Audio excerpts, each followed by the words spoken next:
welcome to Samuel's Fortress. I'm your host, Kirill, and today we have a returning guest on the channel, Professor Ivanov from the University of Cincinnati. Professor, how are you doing today? Hey, Kirill, I'm doing excellent, and I want to thank you and for the opportunity to be a guest on your podcast again, and also to want to thank your viewers for putting up with me and bearing with me. Absolutely. No, glad to have you back, and today we're going to discuss few topics. We have some developments here with some more congressional resolutions here in the United States. We're going to talk about some of the diaspora groups and some of the updates with those, MPO, UMD, and whatnot, and then jump on some other topics related to Macedonia and its EU accession process. I think those are kind of the main things that we had on the table for discussion today. So before we start, I saw you recently on Kanal Pit, Channel 5 on the show Samovistina. This time you were debating Todor Chapraganov, the famous or infamous Macedonian historian. So how was that? I enjoyed that very much. I thought we had a very lively discussion. I would have loved to have it more than 1 hour, maybe another 1 hour, not 2 hours. Unfortunately, we're only limited to about an hour, but I think it was a fun experience. By the way, Professor Cipriganov gave me a very dear gift, and so I want to thank him for that. And I don't know if he's going to watch this. I don't have a way of directly contacting him, but I hope, and I want to thank him for this wonderful gift, which we're going to use today to show the ethnogenesis and the genesis of the first ethnic Macedonians in the United States. It was a wonderful resource. I also want to take an opportunity to call on Professor Cipriganov and all the historians to put their mouth where their writing is, in other words, if the documents are saying certain patterns, and they are, and this is issued in Skopje by the State Archive, then I want to call on them to start telling the Macedonian public, the public in the Republic of North Macedonia, what is actually in these archives, what is in these documents, because what is in this document. So I'm sure he knows the truth, So what is the book specifically, just so we know what so we're this is about about the Macedonian immigration in the United States and Canada. It was issued in 2021 by the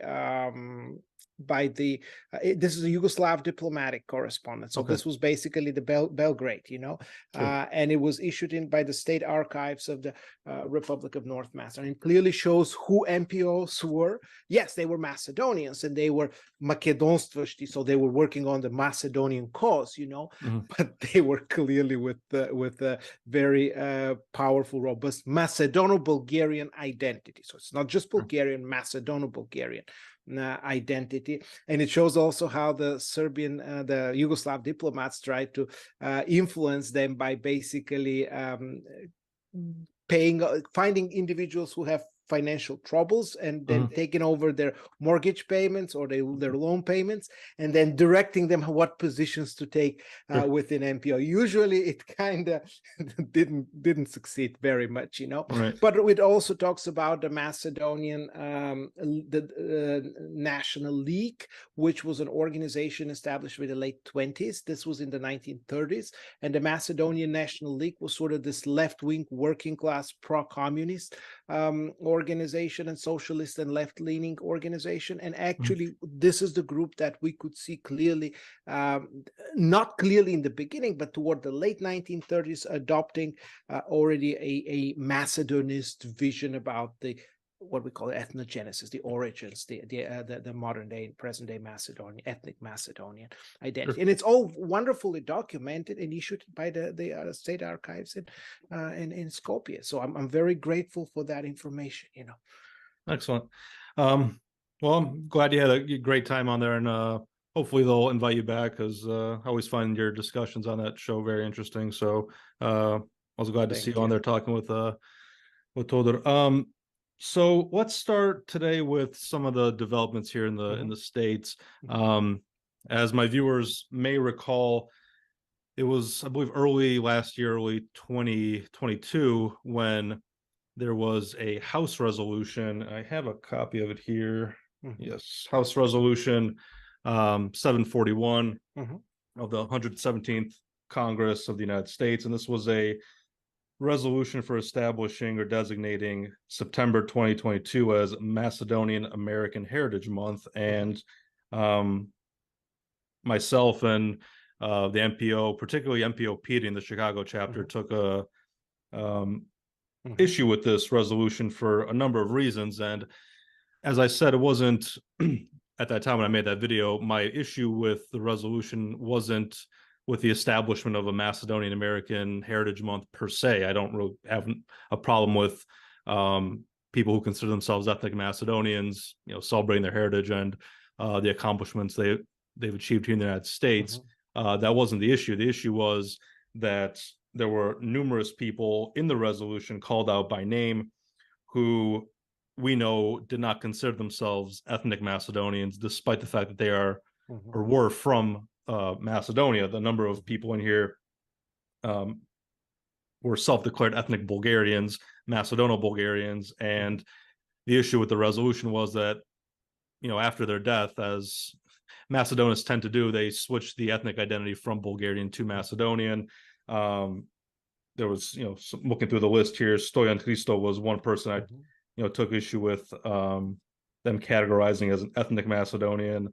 Um, there was the Kiragiev Mhm.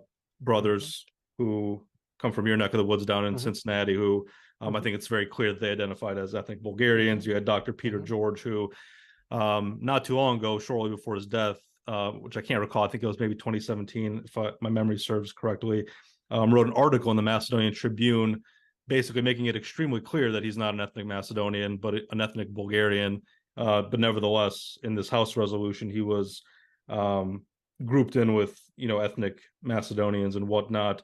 Um, and we also had the starting off with the dubious myth of uh, Dragan of Ohrid, the supposed ethnic Macedonian on board one of Columbus's ships in 1492. So there was a lot of historical issues with that House resolution, which ultimately went nowhere. It kind of stalled out in the Mhm. Congress and was ultimately a big defeat for the UMD, for the United Macedonian Diaspora, who was pushing the House resolution. And in fact, um, the UMD included themselves in the resolution itself. It makes reference to the UMD, but not the MPO, which when we're talking about Mhm. Macedonian American heritage, I think Mhm. it's a bit inappropriate to include one Mhm. organization and not include one that has much deeper historical roots here in the United States and has done much more, arguably, for people from Macedonia in the U.S. Mhm. as opposed to the UMD. So that resolution died last year. However, now we have a new resolution. This is Mhm. Senate Resolution Mhm. 311. This was introduced into the Senate uh, as opposed to the House, the Senate being the more senior House Mhm. of Congress in the United States. And this one was introduced by Senator Mike Braun from Indiana on Mhm. July 26th of this year, 2023, and is much shorter. It's a much shorter resolution, Mhm. and it basically is much more vague, Mhm. not as descriptive as to who these Macedonian Mhm. Americans are. Because in the first resolution, the House resolution, we actually have a long list of specific names and people. I'm not going to read through all of them, but it calls out dozens of people by name and their um, accomplishments in the United States, whereas the Senate resolution, which was recently introduced, just kind of makes vague references to areas of um, study and whatnot. For example, it just says Macedonian entrepreneurs, Macedonian American athletes, Macedonian American artists, without calling people out by name. I think Mhm. that was probably in a way to avoid some of the controversies that arose by specifically calling out people by name, which was the case in the House resolution. Although there's still some problems with it because it makes reference to Macedonian Americans winning medals in the Olympic Games. But the only Macedonian American I'm aware of who won medals at the Olympic Games was, again, Dr. Peter Peter George, who's not an George. ethnic Macedonian. So it took his name out, but are still, Yeah.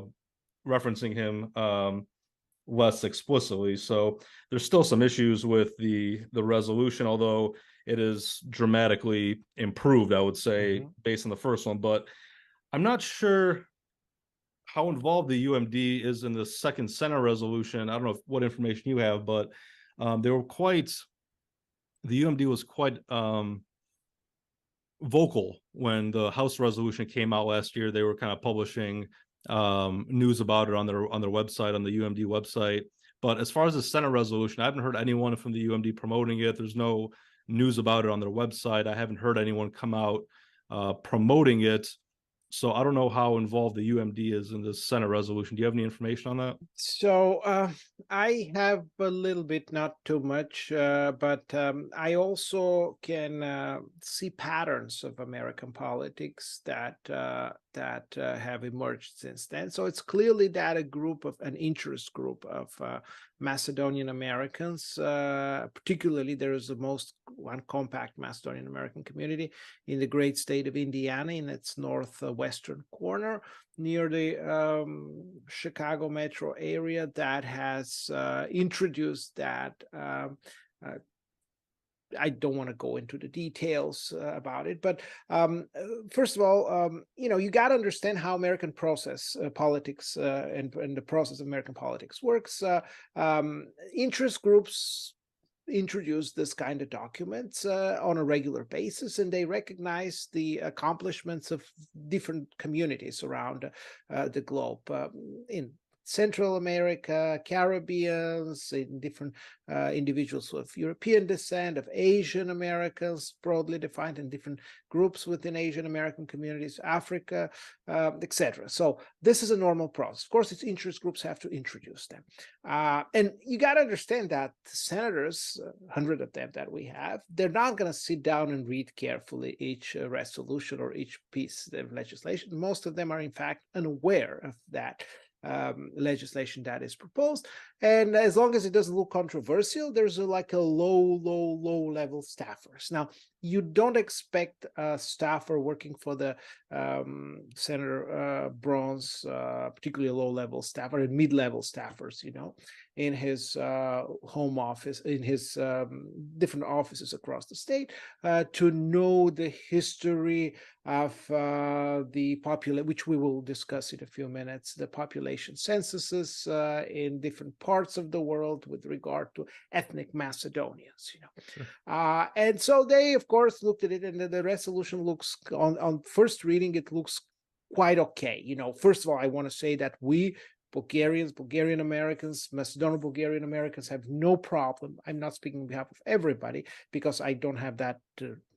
I don't think anybody has the right to speak on behalf of everybody, but I can speak on behalf of majority of the people, particularly Bulgarian American community, particularly modern Bulgarian American immigration in the last 30 years, would have no problem recognizing that there are people who identify themselves as ethnic Macedonians. There's something distinct than Bulgarians. We respect, recognize it. We have no problem with that. And we would like to them to celebrate a month, whether it's in September or any other month, and we don't mind even actually celebrating it with them. If they want to separately or jointly, whatever way they want to. We're very supportive of that. I want to make that very, very clear. So the question is about the claims that resolutions make. So the first one was very easy to defeat, because the myth of Dragan of Ohrid, the great city of Ohrid, which was Alonso de Ojeda's, or was not, or maybe this myth this is no way you can put it in an official document. I don't know where that myth, I don't mean to cut you off, but I don't know where that myth came from. I've seen I know where it came. Certain Croatian academics like years ago in like North America. That's where I first seen it. I don't know what I can tell you, go ahead. It was Bulgarians who started that story again. And again, when we criticize Bulgarian Macedonian historiography, we have to be very honest. There's a lot of para and pseudo historians in Bulgaria as well. There are claims of an individual in one of the TV shows on one of the TV stations in Bulgaria that Bulgarians fought in the Trojan War, and I'm like, dude, no, you don't understand. We are the oldest people on earth. There are people like this. That's Was the the claim that there were Thracians in the Trojan War, or actual Bulgarians? I will send you the video. Okay, I will I'm interested. leave it to you. I don't want to engage in that. So I'm a serious person. I deal with science. I don't deal with myths and jokes. So I take those para-historians as a joke. Sometimes I find them entertaining. I'm more irritated with them now because Macedonist propaganda uses this, like, look what your people are saying. So that myth, I think, was published. Somebody, I think it's Croatian academics and other academics started. That's where I first have seen it in English. In 1987, what I know is one of the popular magazine in Bulgaria. It's called Parallels. Paraleli, first published. You know what? Draganov Ohrid was actually the first. There was a Bulgarian on that crew, and it was Draganov Ohrid, and then the Macedonians looked and said, wow, these guys claim that somebody from Ohrid is actually Bulgarian. This is ridiculous. This is terrible. So they decided to adopt that myth. So, and it was very easy to, on an individual basis, to prove that there was at least 5 personalities, excluding Draganov Ohrid, but including the Kiragiev brothers, who were engaged in that process, who were Macedonian Bulgarians who were included. So we kind of said, listen, we're upset with the fact that there is this tendency post-mortem to Macedonize, people by removing their Bulgarian identity. And that's a problem not only with this resolution, that's a problem going on in North Macedonia, in the Republic today, where people they're removing scripts from churches, where they're removing insignias from church bells, from gravestones, tombstones. They're removing stones installed in the early 20th century that were talking about Bulgarians there, and replacing them with the stones with the Antichki, the son of Kutlesh.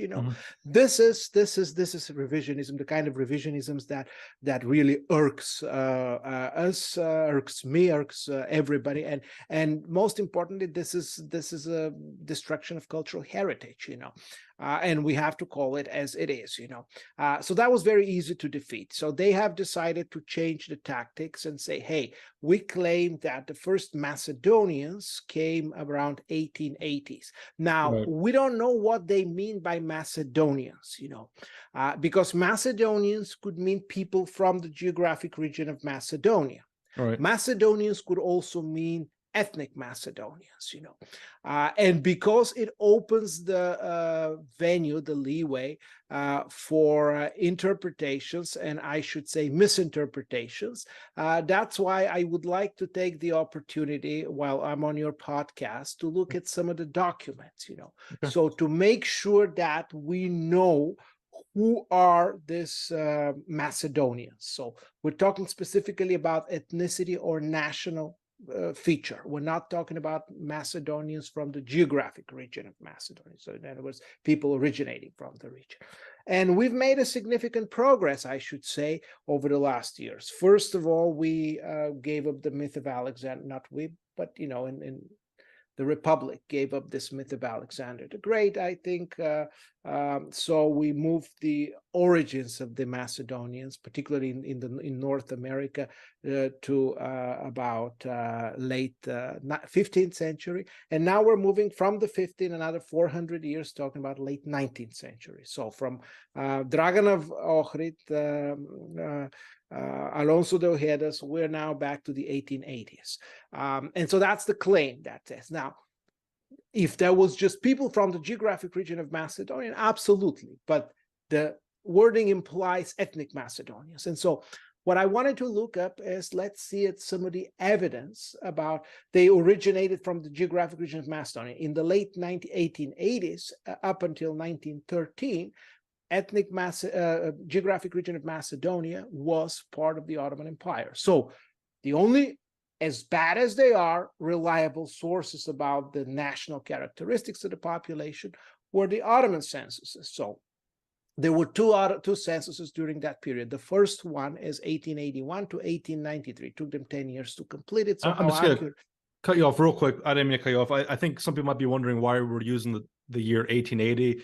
that year comes specifically from the resolution itself. Yes, so exactly. the second paragraph of the resolution, after it's introduced, states, whereas since the 1880s, tens of thousands of Macedonians have immigrated to the United States, seeking civil liberties, human rights, religious freedom, economic opportunity, and security in response to the 1903 Ilinden Uprising against the Ottoman Empire, the 1912-1913 Balkan Wars, World War I, World War II, the 1946 to 49 Greek Civil War, and the communist policies of Yugoslavia. So just so there's no confusion, that's why we're using the year 1880. That's the year that the resolution references the start of Macedonian immigration to the United States. But please continue.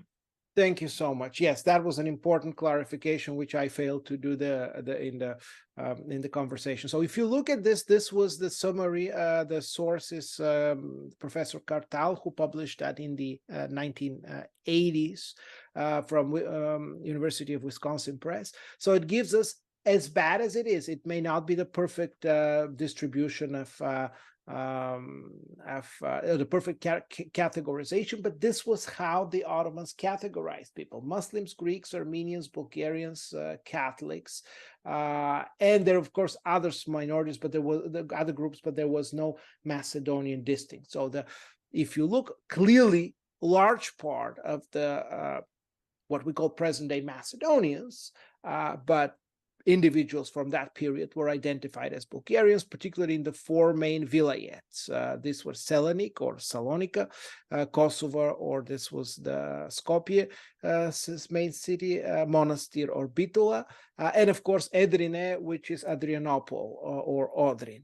So these were the main vilayets where Bulgarians were concentrated. Now you have to realize that there's Catholics. By Catholics includes also Greek Catholics and a lot of Uniates, a Uniate movement in Kukush, of which you've made also a whole separate video, so people should check it out. There's most likely one of my great-grandmother's, several of my great-grandmother's sisters also were not in the category of Bulgarians, were counted as Catholics, and you can see that sizable population because Kukush was in the Selani, Salonika vilayet.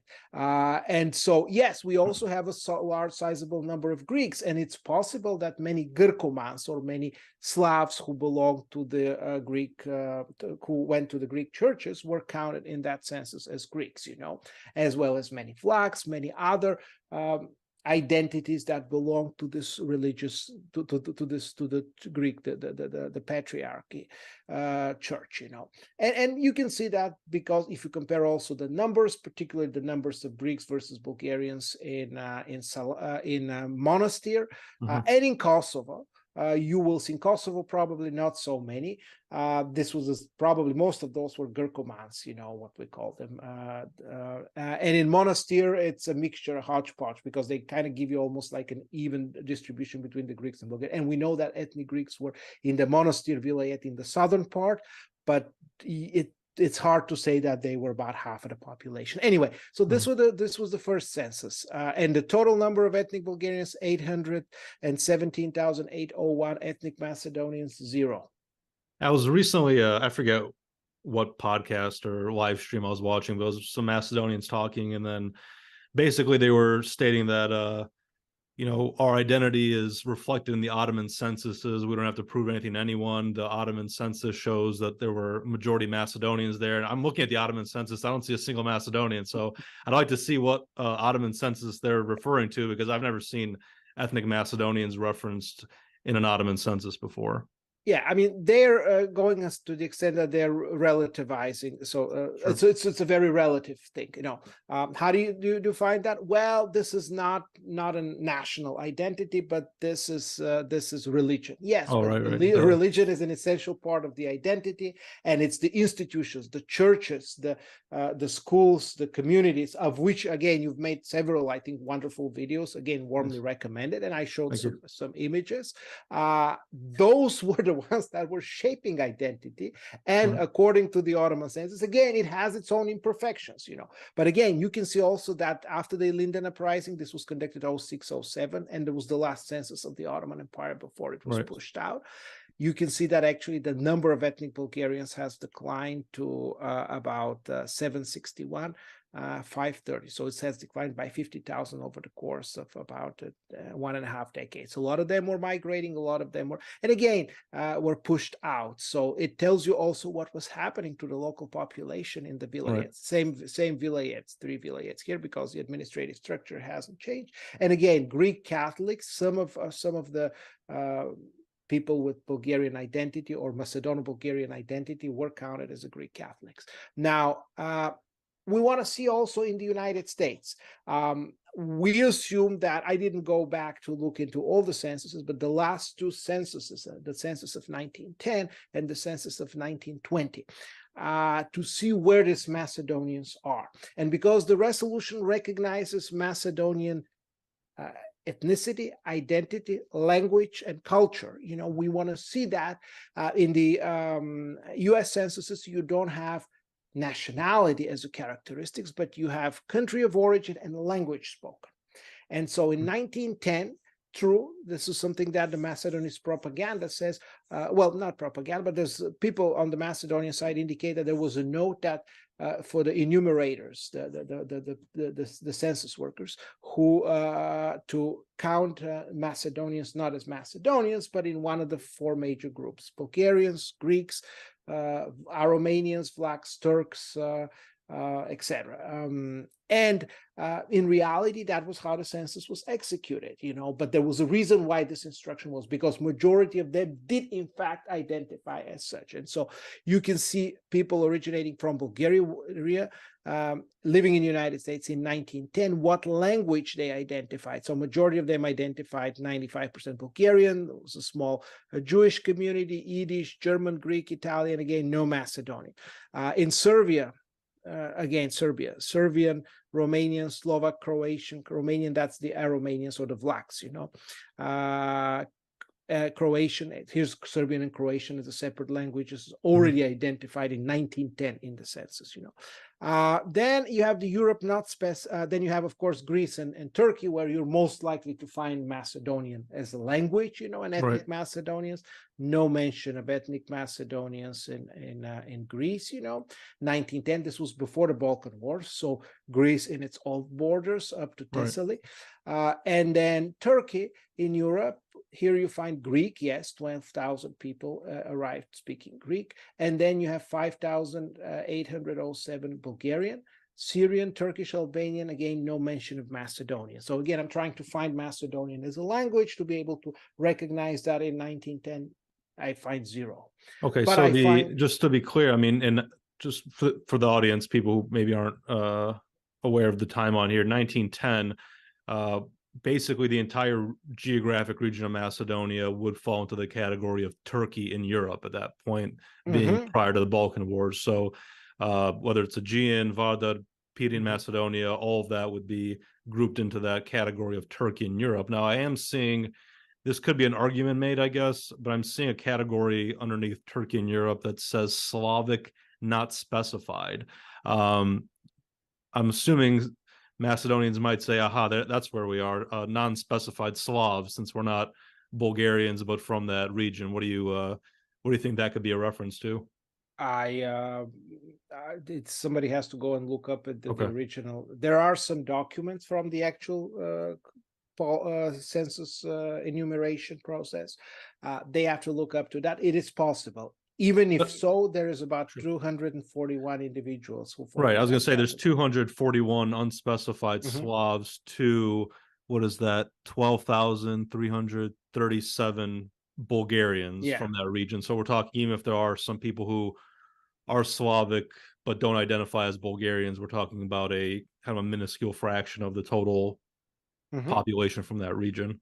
And so I should say, actually, Bulgarian language, this was not by 60, but by 26. That was a typo that I've made. 26,000 people, 11,000 from Bulgaria, and 12,300 from Greece. So you can see that the number of actually people who, no, sorry, 5,000. No, my bad. Sorry, 5,000 is correct. 10,000 from Bulgaria and 5,000. So of those 16,000, about 2/3 were from Bulgaria proper, 1/3 were from Turkey in Europe, from the Ottoman Empire, the people who immigrated. Now, if you also look at the population patterns, you will see that people from Turkey in Europe immigrated in a lot higher rate, particularly from Macedonia, from the Kostor, Vodin, etc. region, than from Bulgaria proper. And it tells you that they were fleeing from this oppression. And this was particularly the period, late 18th, early 1900s, when Stoyan Christoph wrote his autobiography book, and he explains how people started discovering America and as an opportunity to immigrate, to look for economic opportunities, etc. You know, Granite City, Illinois, in St. Louis, Missouri, these were the areas when first Bulgarian communities, most vibrant Bulgarian communities, Macedono-Bulgarian communities, but they were identifying their language as Bulgarian. So they're from the geographic region of Macedonia, but we can recognize a separate, distinct Macedonian language at this point. Now, were they speaking something distinctly different from the way that these dialects are today? Well, probably as every dialect evolves, they were, but not that much, you know. But the language that they spoke, they often referred to it, the vast majority, as Bulgarian. So this is the important thing to understand, you know. Again, this is not a denial of present-day codification of the codified Macedonian language at all. I don't want to be blamed on that. This is just a trip back to the past and trying to find the benchmarks of when and how this term switched, what term was used in 1910 and how this term switched.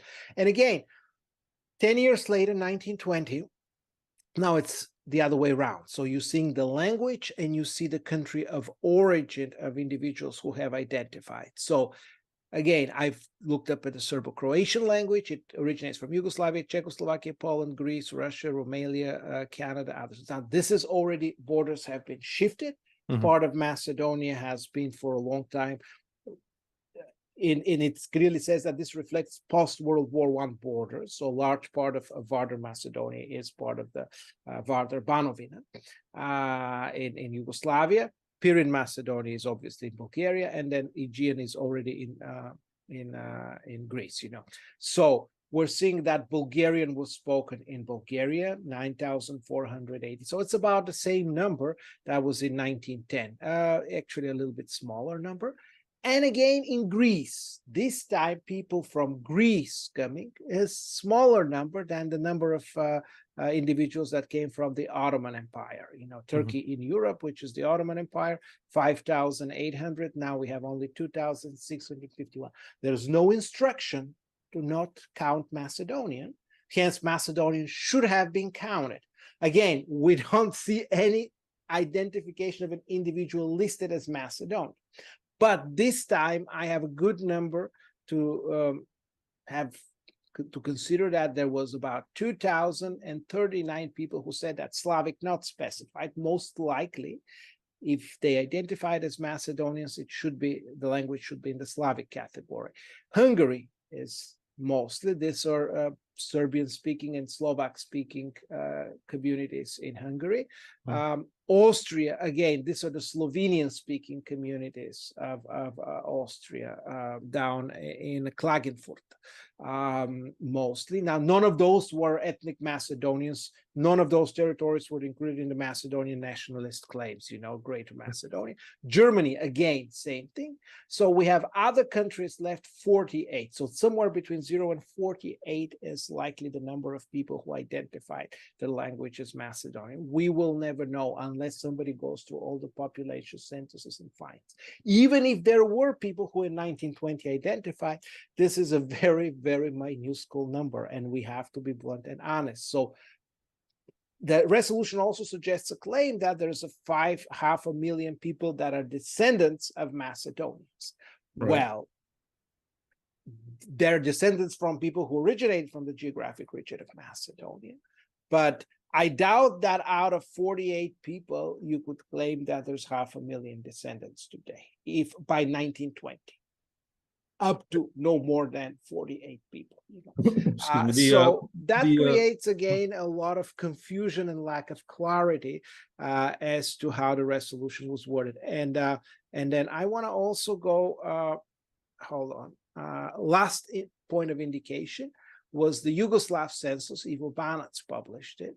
He, drawing on the 1921 Yugoslav census, he did recognize, again, this was written in 1980s, that Macedonians, but he called them Macedonians or Bulgars. So in other words, he did not draw a distinction. And we know for sure that there was a 558, so 500,000 people, almost 600,000 people who were either Macedonians or Bulgars. And he clearly said that for him, Bulgars, because Bulgarians were the ones who lived on the territory of the kingdom at that time.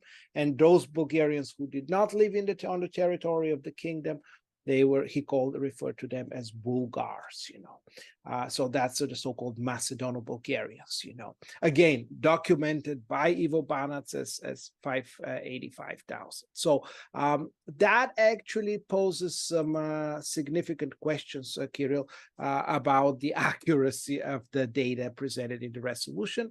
We will certainly notify stakeholders about this, and I believe because of the, again, lack of clarity and precision in the resolution, this resolution will have exactly the same destiny as 741. That is, it'll stay in the Senate until next year, and then it'll die there. Again, not because we don't recognize Macedonian language identity, etc., but because it contains some factual inaccuracies about the origins, or as we call it, ethnogenesis of the language identity, etc., in the United States, as documented by the censuses in 3 different countries. Yeah, I mean, the 500,000 number, I mean, to quote the resolution specifically, it says, whereas there are an estimated 500,000 individuals of Macedonian heritage living in the United States with sizable communities in the states of Michigan, New Jersey, New York, Ohio, Indiana, Illinois, Pennsylvania, Florida, Texas, Arizona, and California. So I think it's making more of a present day calculation of 500,000 than a historical one. I don't know if that 500,000, how close that is to accurate. I don't think there's anywhere near 500,000 people currently living in the United States who consider themselves ethnic Macedonians. I think that's way too high. I don't know the exact number, but that seems extraordinarily large compared to the amount of Macedonians in Macedonia. I don't think there's 500,000 specifically just in the United States. I don't know if we're, the whole diaspora together, maybe, but I don't have a specific figure on that. I will say that when I saw the resolution come out on July 26th, it seemed rather ambitious due to the fact that it's basically attempting to designate September of 23 as Macedonian American Heritage Month. So basically, they're giving themselves 1 month to push this through the Senate. That's a rather quick time frame. So whoever attempting to push this forward must at the very least feel confident that they're going to be able to get it through in a month. I don't know if that's the case. It doesn't seem that is the case to me, but yeah, I guess I'll say I recently saw an interview with Mito Kolosky, the founder. I don't know what his current position is with the UMD. I think he's kind of backed off on direct leadership. I think I've seen some other people kind of take his place, but he's still, let's say, the person who's the public face of that organization to a large degree. He was recently in Macedonia on what shows? I know it's on Alpha. Is it Bogdan Ilievsky's? The late night show with Bogdan Ilievsky. Yes. He was on there, I don't know, maybe a few weeks ago. And he was talking about, go ahead. And I have an invitation to go there too, by the way. Oh, excellent.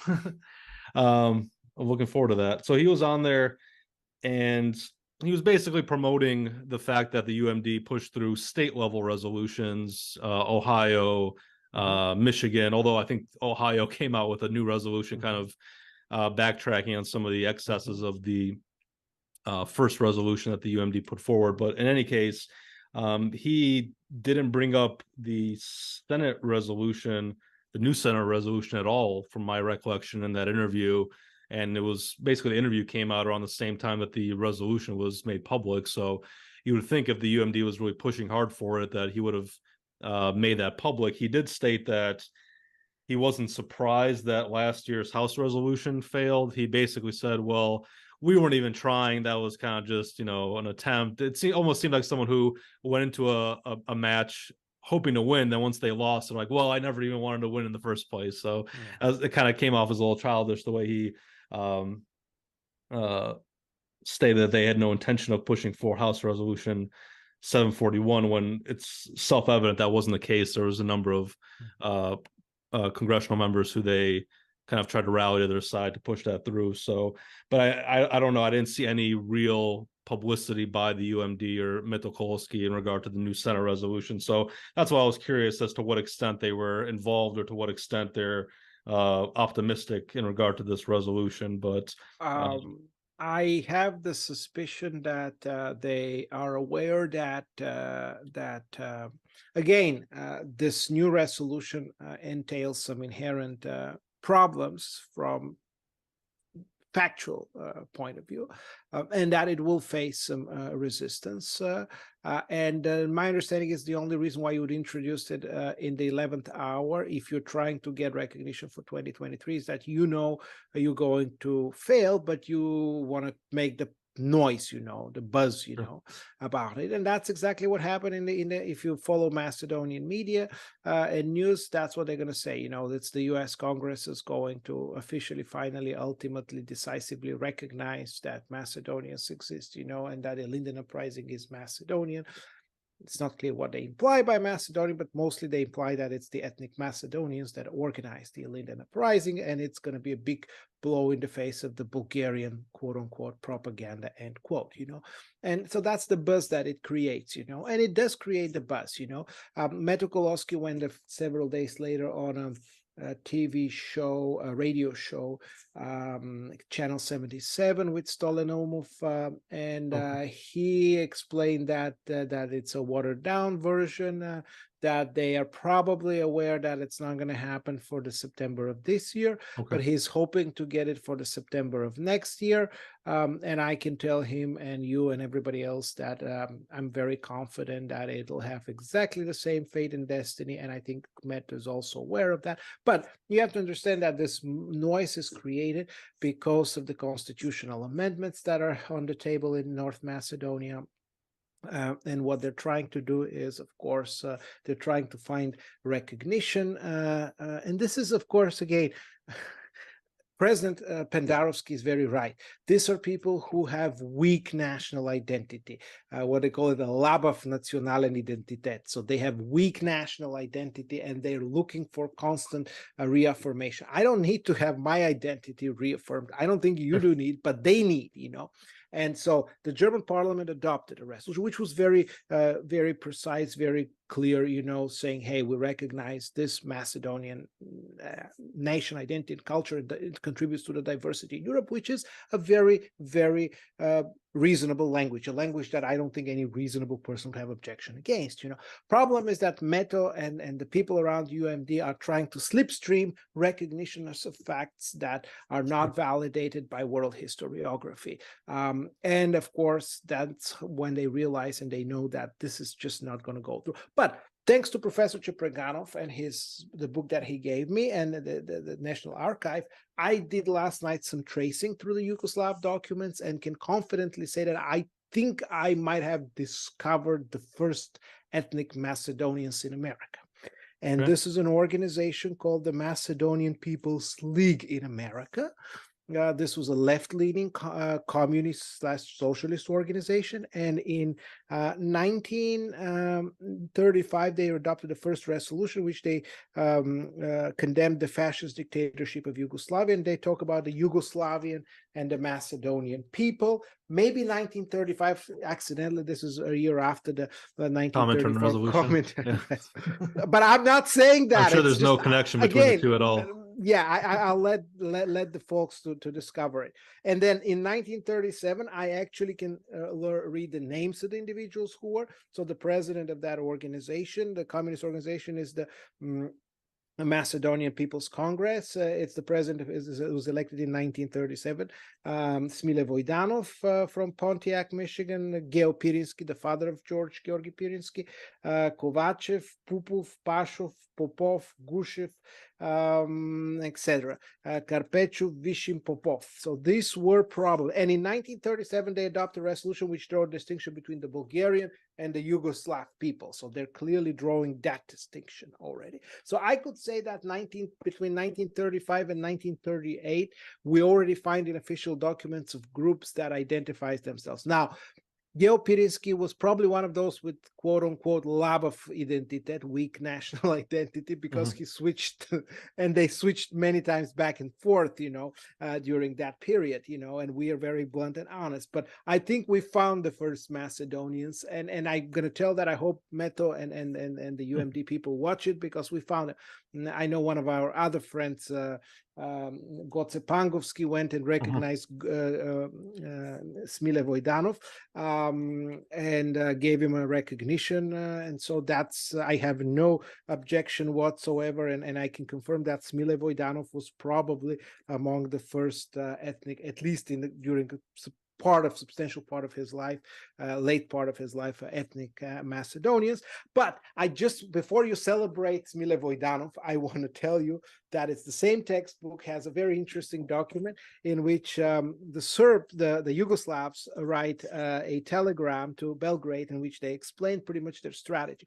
The strategy is to resist MPO and Mikhailov because they see them as the greatest threat, and to try to align with the Protogerov and the Macedonian Patriotic League of Smile Voidanov. They recognize that Protogerov's wing is kind of weak, and Smile Voidanov's communists are even weaker. And at this point, all of them are anti-Yugoslav.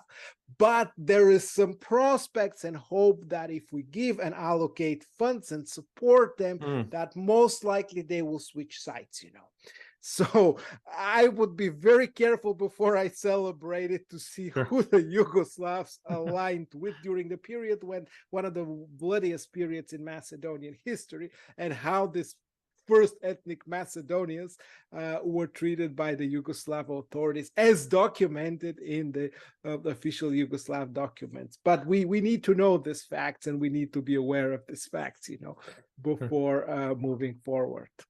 And none of those ethnic Macedonians from 1935, I didn't hear a single one with a last name ending in ski, other than Pirinsky, but that's not a family name, is it? It's interesting because according to Meto Kolosky on Bogdan Ilievsky's show, the MPO was originally a Macedonian organization, not a Bulgarian organization or a Macedonian-Bulgarian organization, because he made the implication in the show that the MPO in recent years is attempting to Bulgarize a purely Macedonian organization, which I did a whole, I think it was an almost 1 hour long video going through some of the original MPO documents and some of the precursor organizations to the MPO. And it's very clear that is a Bulgarian organization, a Macedonian Bulgarian organization, which was in existence, 13 years prior to the one that you just named. So it's kind of hard to, have it both ways when that's the first ethnic Macedonian organization that comes over a decade after the MPO. So I know the ethnic Macedonians, the Macedonians are always trying to lay claim to the MPO, but they always find themselves on weak ground with those arguments because, like I said, it's very clear from anyone who looks at the original documents and who those people were that that's not an ethnic Macedonian organization. I see a lot of times they'll play video clips from that time period where they have banners saying Macedonian for the Macedonians. But again, that's not what that phrase means. It's one of the most misused phrases, I think, by Macedonists. But Macedonia for the Macedonians means people from the geographic region of Macedonia should control their own region as opposed to outsiders. There's no ethnic designation to the term Macedonian, the phrase Macedonia for the Macedonians. So interesting. Again, just Serbian diplomats and Serbian agents in the United States are very clear what that means. And that, of course, they don't like the idea of Macedonian for the Macedonians because it's clearly a territorial claim on the Vardar Banovina, on the southern Serbia, Right. So they don't like it. But what it's really very interesting is that they said, you know what? We don't like them at all, especially when they wave the Vlado Chernozemsky flag, Right. MPO, who is the assassin of our beloved king, the Right. horrible assassin of our krvnik, of our beloved king, Right. But then it's interesting that MPO once in 1940, because the document spread up to early 1940s, Sure. when situation changed in 1940-41, MPO, and then of course there's an opportunity for Bulgaria to take control over and rule over Varder Macedonia. MPO switches sides and says, now Macedonia for the Macedonians is toned down, and it is switched to we support actually the Macedonia under Bulgarian rule, and it's very clear that the Serb agents described. Plus, they have all the speeches that were delivered by Petar Racev, by others, and it's like, and the speeches are very clear. They say, I know we're Bulgarians and we're loyal to Bulgaria, but at this point, our best bet is Macedonia for the Macedonia. And in the speeches at the MPO conventions, each of which are very well documented here, Belgrade knew what was going on. It clearly said that, yes, that's Macedonia for the Macedonians means independence as a tool of obtaining rule, self-governance and rule away from Belgrade, So that's the patriotism. But he wasn't questioning their Bulgarian identity, or Macedono-Bulgarian, I should say, identity. But they also emphasized always the Macedonian patriotism, and that has to be very clearly said, and it's clearly. Oh yeah, absolutely.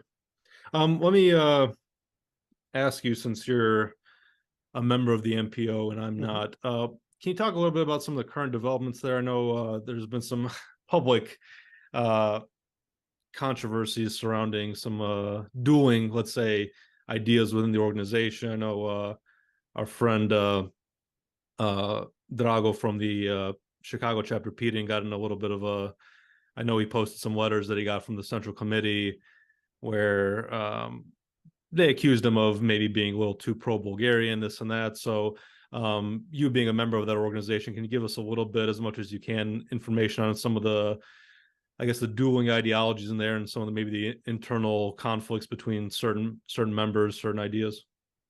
So I am not, I would not comment on specific MPO members and Sure. the MPO leadership and their relations. What I mean, if anything, this shows that there's actually an open-ended spirit and discussion within the organization. There are different visions, and what I can say is that I know the folks at MPO Pirin. Again, I stay in touch with them. I cannot talk about individual MPO Pirin members, but we've worked together on HR 741. We've worked together on other initiatives, including through our friends in Corridor 8. They're passionate. They love Macedonia. Majority of them recognize modern-day Macedonian identity exists. I've not heard, particularly from the top leadership of this chapter, that they're questioning the identity, the language, and etc. What they're questioning is the genesis, and the story behind that, and they're very passionate, going back to the 1950s and 60s when MPO was firmly pro-Bulgarian, pro-Macedonian Bulgarian, anti-communist, and anti-communist Bulgarian also, we should say, stand when it comes. Members of MPO, and not only Drago, but others as well, have reminded us about the legacy of that, and they have remained passionate about that. Now, my understanding is that MPO leadership, based on some conversations that I've had, wants to move a little bit away from that fight, and it makes sense, to tone it down. I am also in favor of reconciliation. You have to understand. I've said that many times here at Corridor 8. I believe in friendship.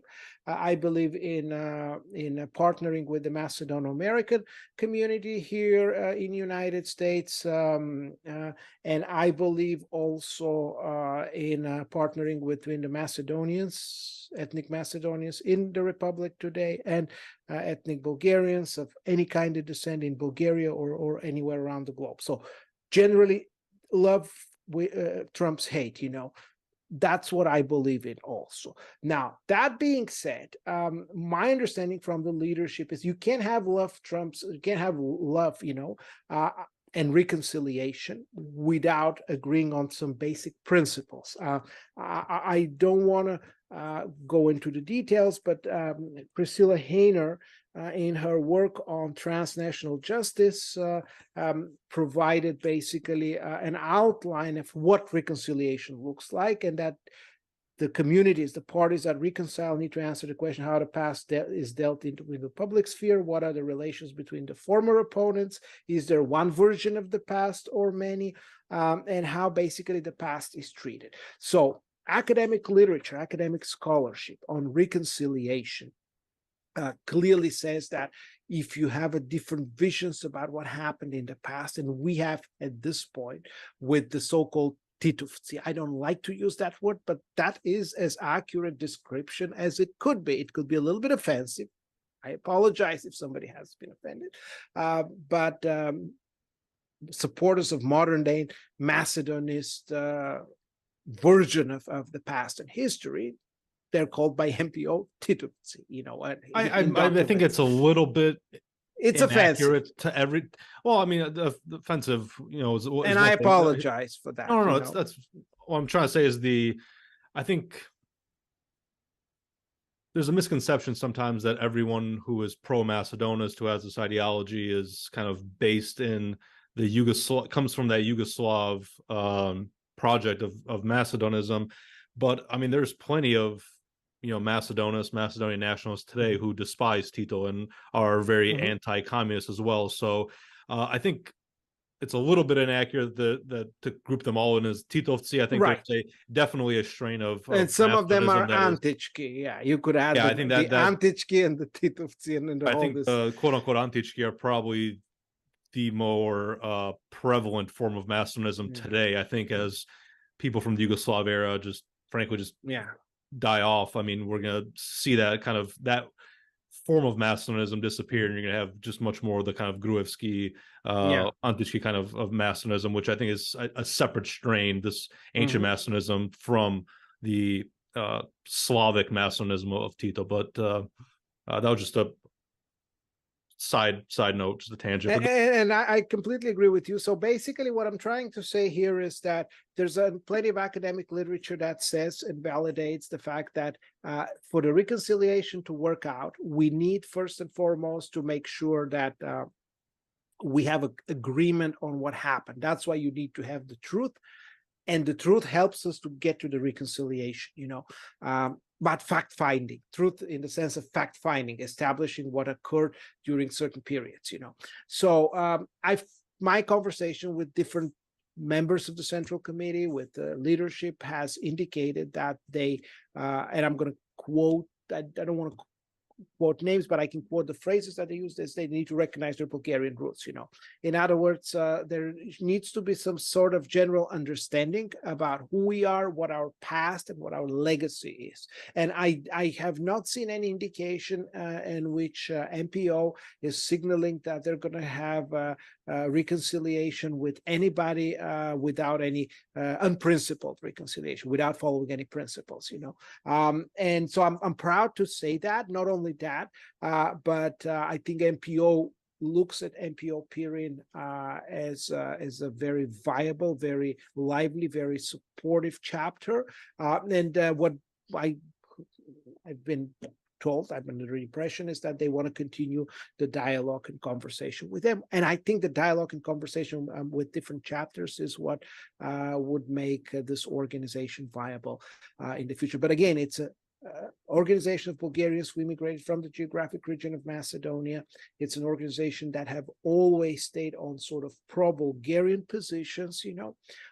It's an organization that is rebranding itself in the next 100 years. So it's reviewing its bylaws. And from what I have seen as a revisions of the bylaws, it exactly takes the good old Ivanov principles that Macedonian is anybody who originates from the geographic region of Macedonia, and anybody who originates from the geographic region of Macedonia is welcome to the organizations, but the organization was founded by Macedonian Bulgarians, or Bulgarians who came from the geographic region of Macedonia. So there should not be any fake news and many misunderstandings there. I understand many on all different communities are a little bit nervous, but again, MPO wants to reach out also to those people. My understanding is, first of all, this is going to be sort of the old retired community of ladies and gentlemen in say in the Toronto area, in other communities of who might have veered off from their Macedonian Bulgarian and want to emphasize more of their Macedonian identity and the possibility of them coming back to the organization and becoming more actively engaged. And that's a wonderful idea, I think. Again, under the understanding that they need to recognize that whatever their modern day identity is, that there's a history behind this organization, and the history indicates that we have a common and shared historical, cultural, linguistic, and etc. legacy.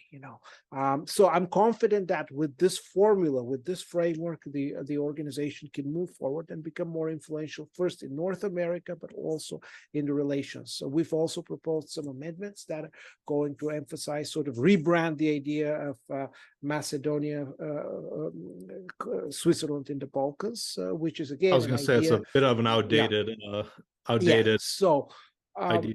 The way I have suggested, and this has been my idea, and I'm sharing with you now, the listeners, is that the only Switzerland, the only confederation in the Balkans that can be done, it's a confederation within the European Union. So that positions, of course, MPO as sort of the most passionately pro-European organizations, in North America. So this is a full and complete integration of every single bit of the Balkans into a close integration into some sort of a confederate structure, and so at least some indication to that could be the idea that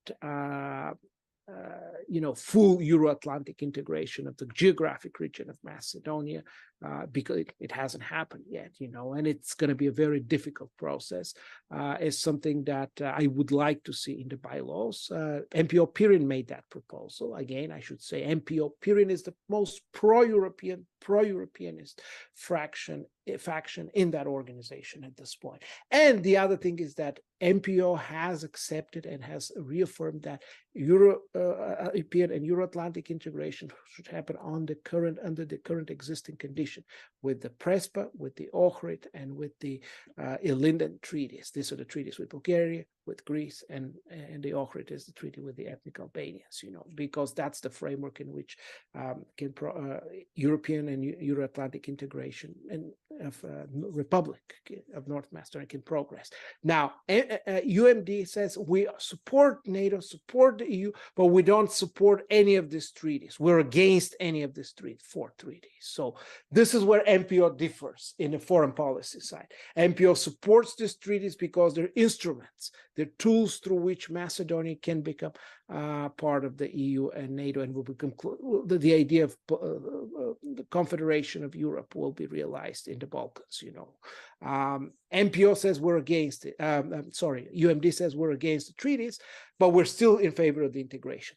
There is no pathway. A pathway, again, I should repeat the American ambassador in Skopje, that Macedonia can become an EU member while not complying or following any of these treaties and implementing them is fake news. Again, I repeat it, fake news. There's no story, no way that Macedonia can become an EU member without complying with these treaties, without implementing these treaties. And that's why MPO takes a firm stand. We support these treaties because these treaties will get us into the EU.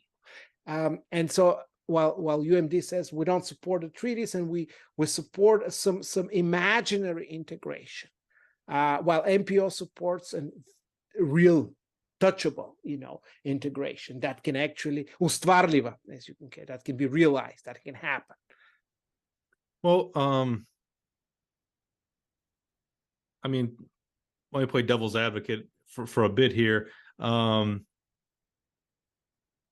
I've heard a lot of Macedonians say that there's no way to implement the terms of the Bulgaria treaty because there's no specific terms to be implemented, whereas Prespa and then the Ohrid Framework Agreement have kind of more specific provisions in them. The Bulgarian treaty from 2017, which I've read, it is quite vague. There's not a lot of specific things to implement. So I think a lot of Macedonians who I've listened to, talked to, basically view that agreement as kind of a blank check given to Bulgaria to implement whatever. Bulgaria can make whatever demand it wants and say, well, it's a part of this agreement because you guys agreed to friendship, cooperation, so on and so forth. So maybe it's a good opportunity to kind of transition into what exactly the Bulgarian demands are, because there's a lot of confusion around exactly what Bulgaria wants, what its demands are, this and that. So can you give us a firm idea of, at this point in time, because I think there's been different demands over the past few years, if you want to call them demands. So what are we talking about as Bulgaria's conditions to lifting the veto or the blockade? And maybe you can also, along those lines, let us know what is the proper way to refer to the veto from your point of view, because a lot of times when I or other people say the Bulgarian veto, Bulgarians will say, well, there's no veto, it's not a veto, this and that. So what is the perspective on Bulgaria as far as what is often referred to as the veto? What's the Bulgarian perspective on that, blockade to the European Union accession process? So I'll tell you my reading, not the official Bulgarian government's reading, because I'm not a spokesperson for the Bulgarian government. But a couple of things. Let me just clarify a couple of things. Yes, true. The treaty was very vague, and it's very vague because Bulgarian position was not very. It's the idea was that the treaty is about friendship, cooperation, and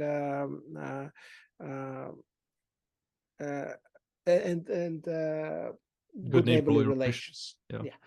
And so in this treaties, generally they're drafted like this, And the idea is, if we start working in close cooperation, we discover for each other, who we are, and then we build bridges, we build trust, things are going to work automatically. It's kind of the so-called spin-off process in cooperation theory. Problem is that we're dealing with, and Bulgarians are gradually learning that over the course of the last 30 years, a very difficult political elite, and because they were not very specifically written, unlike the Greek treaty, there was sort of more of a general framework how things will proceed. So one of Bulgaria's major problems was that we have a big differences about interpreting historical past, the ethnogenesis of the Macedonian nation, the relationship with the Bulgarian nation, the Bulgarian, the Macedonian characteristics of this, and of course the number of events that were related with the throughout the 19th and early 20th century, all the way until, let's say, the First War, the Balkan Wars or the First World War. We have a big differences. It's how do we read this narrative? Bulgaria has its own sort of a little bit more nationalistic narrative, the national ideal that was never successful. And so we decided we're going to put a historical commission. Of course, Macedonists hate the idea of discussing that with anybody, hate the idea of somebody questioning their narrative at all, but they accepted that. I mean, the government of Zaev at that time accepted that. And of course, Zaev was sending a lot of good signals. He himself, as Dragi Karov said, his grandfather had a clear Bulgarian identity, or Macedonian-Bulgarian identity, so probably Zaev had an idea about that, and so he was very clear of sending. He was even sending a lot stronger message that we're the same people. This is documented on TV. He's trying to speak Bulgarian when he goes to Sofia, or he went to Sofia, but his Bulgarian was more like Strumica Petric dialect than actual codified Bulgarian, because the guy has never studied, and that's okay, But so there was a lot of trust. But the problem is, of course, he's leader of the Social Democratic Party, Social Democratic Union, and the Social Democrats go into election cycles. And so he decided to go into this 2020 elections, and in this 2020 elections, because generally making concessions to the historical narrative in favor of Bulgaria would be considered very damaging in the political landscape in Macedonia, for everybody who knows, for majority of people, including many of the voters of the Social Democratic Union. So they made good progress for the first 2 years, and then they decided to pause this progress. Now, that was the time when the negotiating framework started emerging, particularly in 2020. The first was under the German presidency, and then the Portuguese presidency in 21, early 21. So those two so Bulgaria at this point looked and said, listen, this thing about the historical commissions, the way we imagine it, we're going to sit down and talk it up quickly and just come up with a couple of quick statements, put it in Bulgarian and in most importantly, in Macedonian textbook. That's quietly, that's not going to work this way. And most importantly, because Zaev says, well, I don't control this process, and rightly so. I want to help you. You're my brothers. We're such not all the same people, but I don't control this process. It's the historians. The historians say, oh, we want to have a multiple perspectives, whether Earth is flat or whether Earth is round, we can have a conversation about this. And so what happened is Bulgarians at this point said, okay, so this is how inconsistent Bulgarian policy is. Oh, we understand that this general framework doesn't work in our interest. We want a specific framework. How do we guarantee that this will be implemented, and that if we if they don't change their textbooks, that we have a legal mechanism to force them to do that. And so they said, okay, we want to have that built into the negotiating framework, So the negotiating framework will have to say, we want historical commission and history, Goce Delchev is a Bulgarian, and then everything else. So at the first two steps in 2000, 2020, and 21, indeed, that Bulgarian proposal was not accepted by the majority of the council. So the way that it works is the European Council makes that decision to adopt the framework, but it's the presidency, the country that presides over, in this case was Germany and then Portugal, the one that initiated it. In both of those cases, it was just Bulgarian demands. So to have that put into the negotiating framework didn't work. And that's why Bulgaria did not approve the negotiating framework. So technically, Bulgaria never said that they were against starting negotiations, but they used veto on the negotiating framework, which is a veto on the opening of negotiations. Sure. That led us to 2022, when the Europeans tried to find a compromise. And so the compromise was, 21, actually, Bulgaria formulated its main demands. And so all of a sudden, first demand was, which is very heavily criticized, and rightly so, by many intellectuals, including Viktor Kanzurov, who's been on this podcast. And I agree with him that for 3,504 Bulgarians, having them written in the constitution, which is again not the actual document, but on the, what he calls it, the front side, on the front side of this constitutional framework, as a separate nation with some right. There are rights that come with it. Don't get me wrong. There are rights that come with it. It's not in and of itself the greatest accomplishment or the greatest guarantee, for them, but it's some form of recognition. And as I've said it many times, I support this demand only for the reason that now you can't say that I don't recognize them, because there's Macedonian people and there's Bulgarian as a group of people, So we draw this distinction, and we recognize them, that Bulgarians exist and that they're distinct from modern day, which they are modern day Macedonian, not 1880s, And so this became from an additional, the so-called +1 demand, which came from a group of Macedonian Bulgarians or ethnic Bulgarians from the Republic, how representative they are. It's a whole different question. It's generally a big question: who represents the Bulgarians in Macedonia? Well, they're not capable of organizing themselves to get political representation, and so different groups claim representation, but they are. Again, to quote Viktor Kanzurov, one-man shows, and that's exactly right. I don't have any questions about that. But they're Macedonian Bulgarians, and we care about them, and that has to be clearly said. So the main 4 demands that Bulgaria wanted to have incorporated was, first of all, notable progress on the Joint Historical Commission, and more active engagement of Skopje. Because it's a historical commission, it's driven by historians, and because politicians cannot make a decision, you expect historians to make a decision, but they have to want to make a progress toward. And again, I have to clarify here that while there's people in Bulgaria who might have problem with whether it's identity, nationality. Majority of and the official Bulgarian position is accepting that, both the language, which they call norm, of course, not a codified language, but a linguistic norm, might be offensive, might be, but it's an acceptance of difference, you know. There's an interpretative declaration to it. There's also an interpretative declaration and a protocol that Bulgaria has explained how history has played out. And again, it's a one-sided and not always a very accurate document. And I have expressed my criticisms about those documents as well. But all of those documents attest to recognition of the present day reality of different identities, you know, which is something that has been terribly exploited by the Macedonists, you know. But at the same time, it necessitates the conversation on clearing the history, the problems of the history. That's something we need to do. We need to clear history.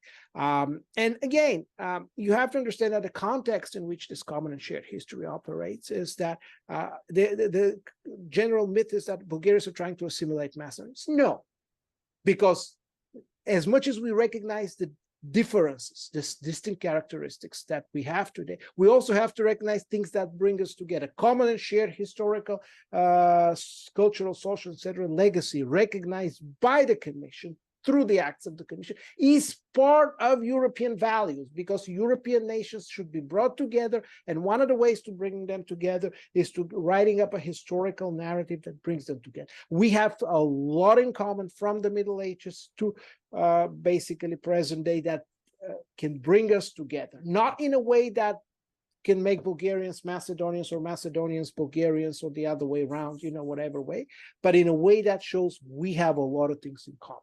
We have common shared legacies and roots, you know, and we should cherish those legacies, common and shared legacies, you know, and that's the European value. You know, that's number one requirement. Number two requirement is rehabilitations of the victims of communism.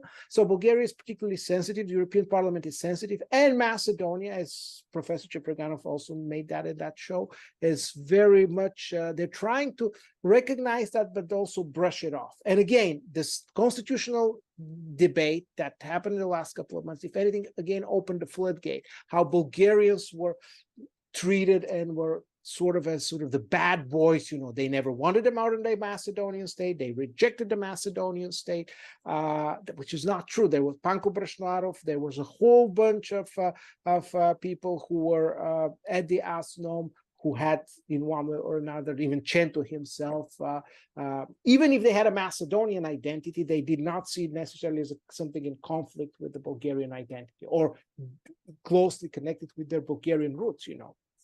And we know that from a number of letters that they've written. The whole Macedonian Communist Party, most of them were cooperating with the Bulgarian communists on the grounds that they felt them much more closer than the Serbian communists, you know.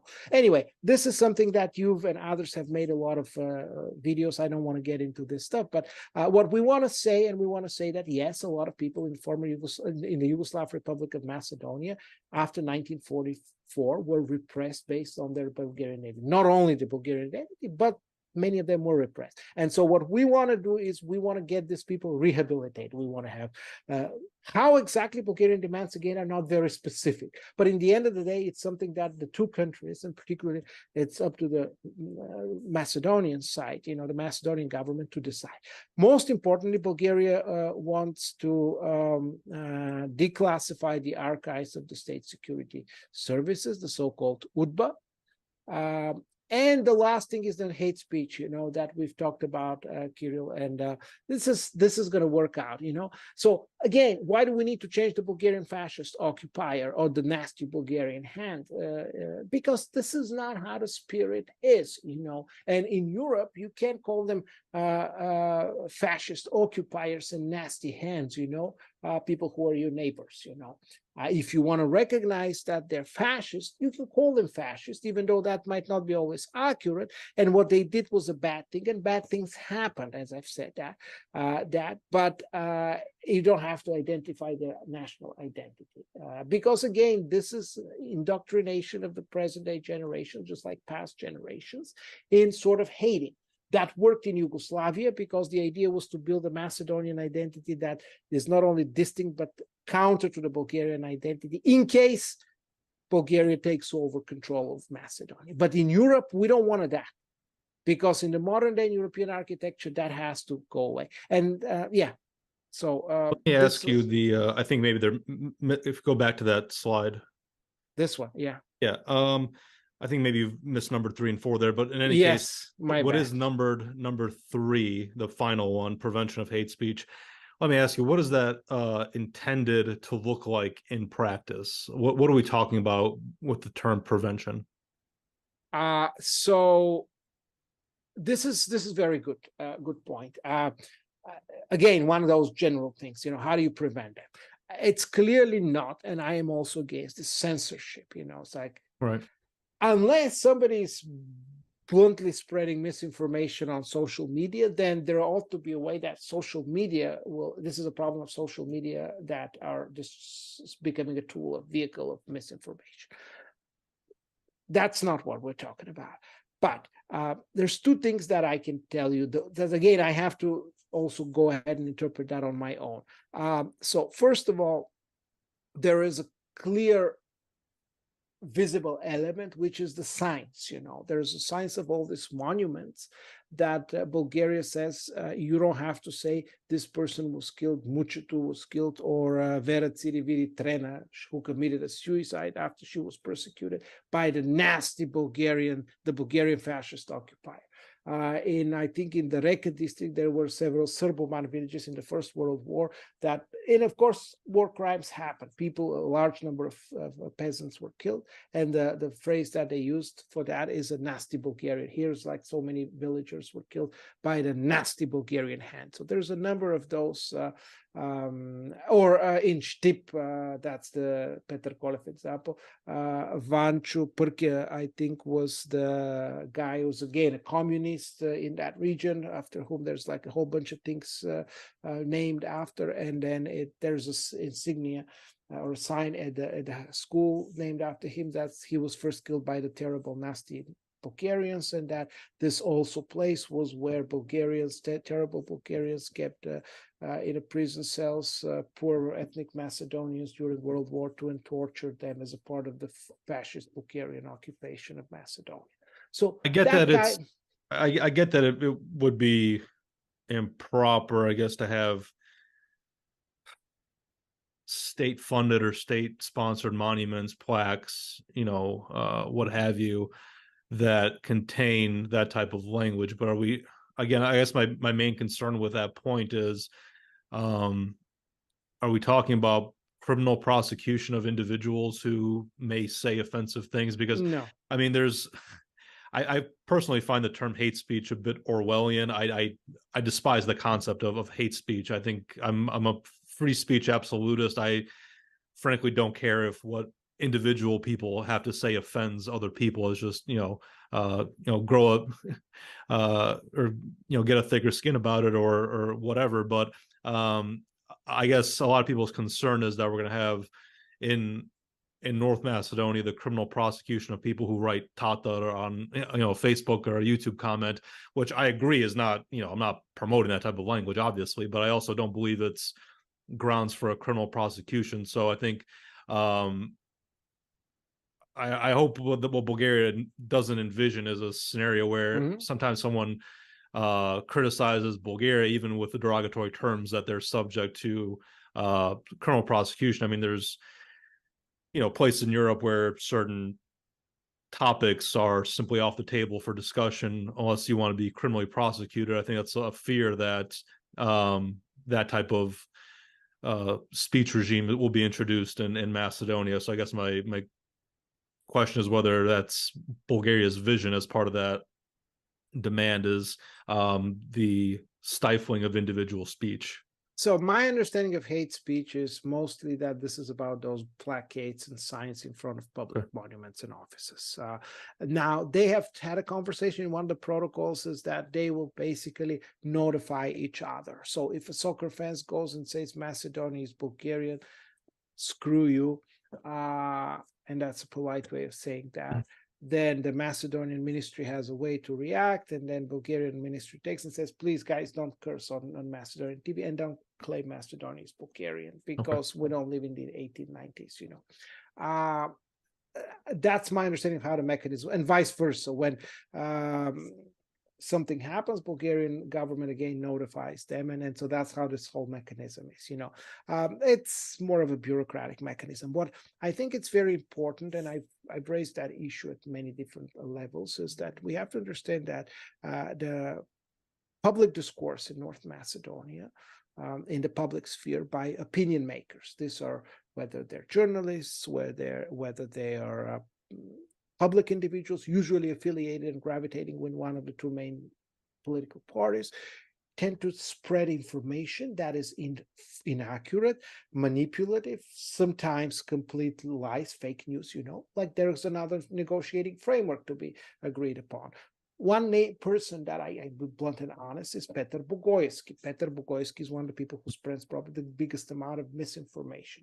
You can't tell him shut up, but all you can do is you can study, document that, and debunk his lies on public media. And so this is the problem that we have actually. Putting it as a demand and operationalizing is two different things. But again, I'm going to bring Jack Snyder from Voting to Violence. And Jack Snyder is one of those people who talks about the manipulative elites in former Yugoslavia. Before we do that, I'm going to cut you off. I just want to, before we move off this slide, I guess I kind of want to just give my opinion on, in case the audience is curious about what I think of these demands. Again, like I just said, I mean, the last one, the hate speech, I don't really care about that particular demand. That's me personally. I'm not saying that, it's completely illegitimate. If we're, again, simply talking about monuments, commemorative plaques, things like that, that's fine. I think that should be a little bit clear, as we're not talking about the speech of individuals. The middle three, the Joint Commission, the rehabilitation of the victims of communism, and the declassification of the UDBA archives, I think those should be the main demands. My biggest problem with these is, number one, what you have, not literally number one, but the main demand, the first one listed there, the constitutional amendment for Bulgarians as a constitutive national group in North Macedonia. So this might be a controversial statement, because I think a lot of Macedonian Bulgarians that I see online, they're constantly pushing this. And I recently watched the Corridor 8, Corridor 8 episode that had Petar Kolev on there. And I mean, he was basically, I don't want to say denouncing, but he was, had a negative opinion about people who don't think this is important, or want to discount this demand. I guess I would fall into that group, because I think it's before, and I discussed this with Viktor Konzurov a couple of times when he was on here. Him and I have the same opinion on this. At first I was like, okay, whatever, I can take it or leave it, it's not a big deal. I don't think it really is going to have much effect on the ground, but it's not a bad demand to have. At this point, I think I'm just going to come out and say I'm against it, because of how much energy and focus and attention it's taken away from the other demands, mainly the historically related demands. I don't think that it achieves anything. I know people might say, okay, it gives certain rights, this and that. That's fine, but I ultimately don't think it's very useful, especially when it's detracting from the historically related demands. And I asked when I sent in some questions to the chat, when to Petar Kolev when he was on Corridor 8, I would say that he ignored most of my questions. He did, because Georgi read them out to him, and he ignored most of my questions and concerns regarding the adding Bulgarians in the constitution. But he did address, I guess, my concern that it would draw attention away from the historical demands. And his answer was basically, the historical demands are boring. They don't draw much attention from the European community. It's too difficult to argue on those demands. We should be arguing instead on the ground of human rights, minority rights, hate speech, basically these kind of progressive ideals that will draw more attention from the European community, that are more in vogue. You can say they're those types of issues, human rights, minority rights, carry a lot more political currency than historical disputes. So therefore, we should focus on those types of issues. And I couldn't disagree more. I think it's a bit. I'm not. I've never met Peter Kolev. I can't say I'm a big fan. I've never have been one. I don't really have the best opinions of him. Again, I've never met him, never talked to him. Just from what I've seen, I would say that I find that a bit of a cowardly statement to say that, well, this issue that is really the crux of our dispute is too difficult to argue on, so therefore we're going to move off this ground and fight an easier battle, that being human rights, minority rights, hate speech, because it's easier and because it's more palatable for the European Union, despite the fact that that really doesn't solve anything, doesn't solve the core of the dispute between Macedonians and Bulgarians.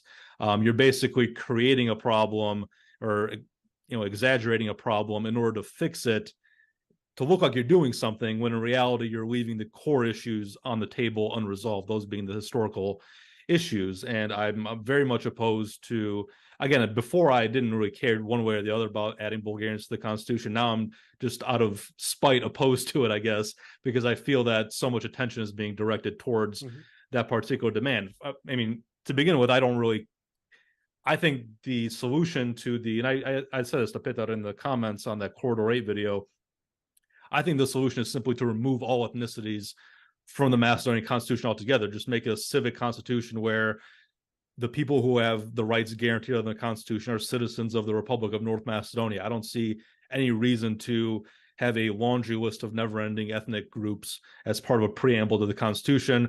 The American constitution doesn't work that way. The Bulgarian constitution doesn't work that way. The Greek constitution doesn't work that way. I don't know why we're simply... I mean, by adding Bulgarians to the preamble of the Macedonian constitution, we're in a way legitimizing this retrograde, like Soviet era style constitution that Macedonia still has, wherein we should be just arguing that we should just leave it at citizens of North Macedonia. Not that there aren't ethnic groups there, obviously there are, but you can respect all of them at the same time by simply stating the citizens of North Macedonia. My other problem with that interview, this is my opportunity to go off on Petar Kolev a little bit now that I have the floor. I mean, I simply, if we go, and I'll encourage people to watch that video, those who understand Bulgarian. I know it's not my entire audience, but for those of you who understand Bulgarian, go watch that video, because I think that Corridor 8 video, because I think his ideas and his proposals are very counterproductive. For example, the idea, as far as I understood from Petar Kolev, is we'll have the Bulgarians included in the constitution, therefore they're secured certain rights, and then at that point we will use Bulgaria's leverage in the European Union to secure some sort of affirmative action regime within North Macedonia, where these Bulgarians then are promoted to bureaucratic, governmental, certain positions through, again, a kind of an affirmative action regime saying there should be this percentage of Bulgarians, or Bulgarians need to be represented in this and that. And I mean, on paper or on first glance, that might sound okay.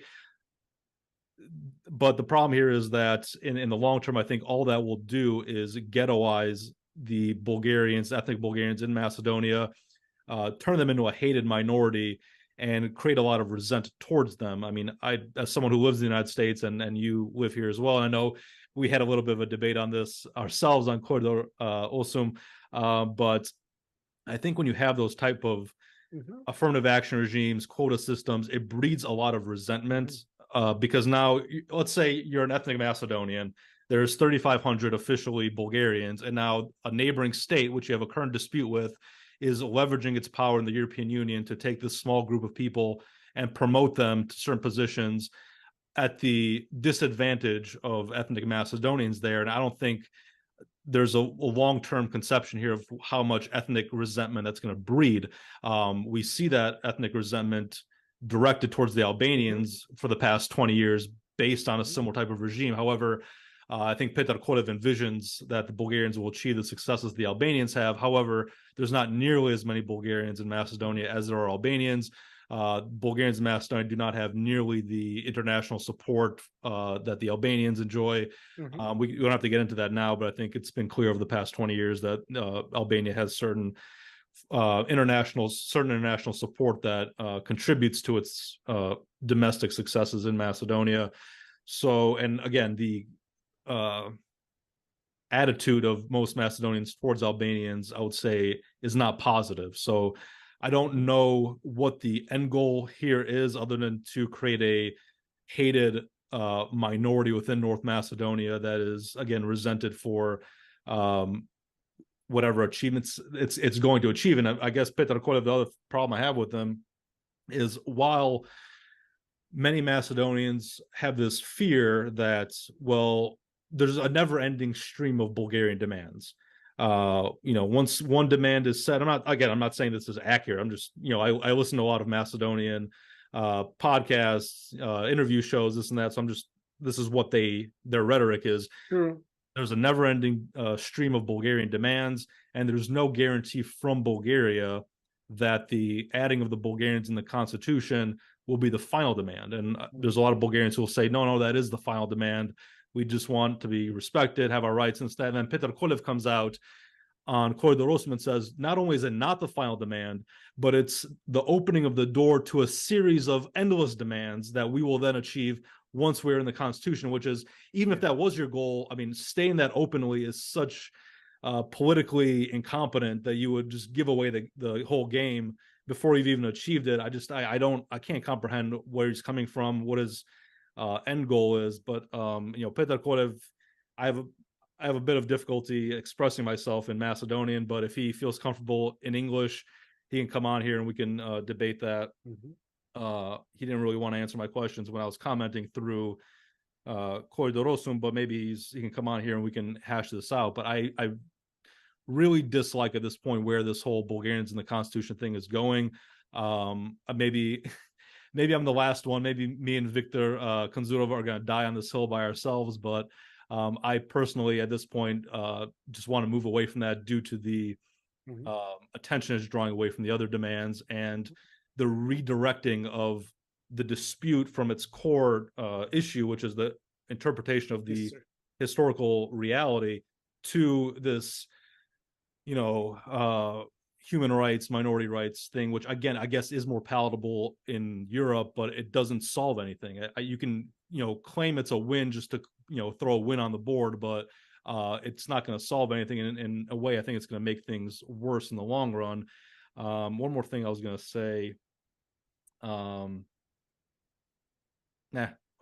let you comment. Can I quickly, think about what you wanted to say, and I'll just respond quickly. So first of all, I don't disagree on the fact that this, other than basically recognizing that modern day Macedonians and Bulgarians are different, this doesn't do as much, if anything. That's why this was never a Bulgarian demand until the +1 became number one, and it was done in this sort of murky waters when the president who we know, our Bulgarian president was, the Bulgarian president was somehow connected with the Russian intelligence services, maybe under their influence. He controlled for some time in the situation of political vacuum in the country, the executive branch, and he was doing what is called the agenda setting on the Macedonian dispute. And that's how he somehow, under the influence of this community of folks, decided that the +1 will be number one, and a precondition.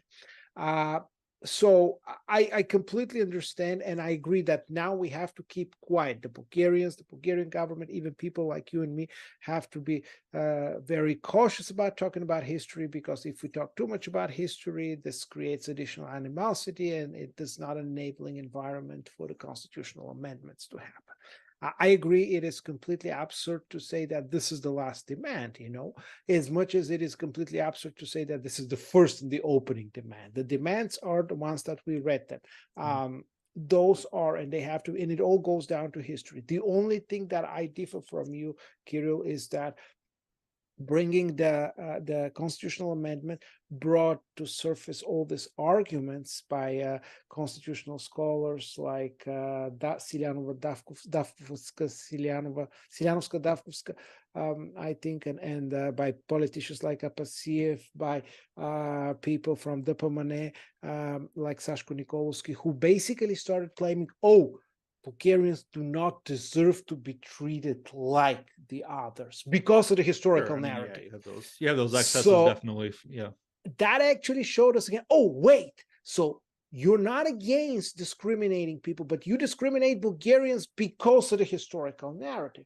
Here's we go back to the historical narrative, you know.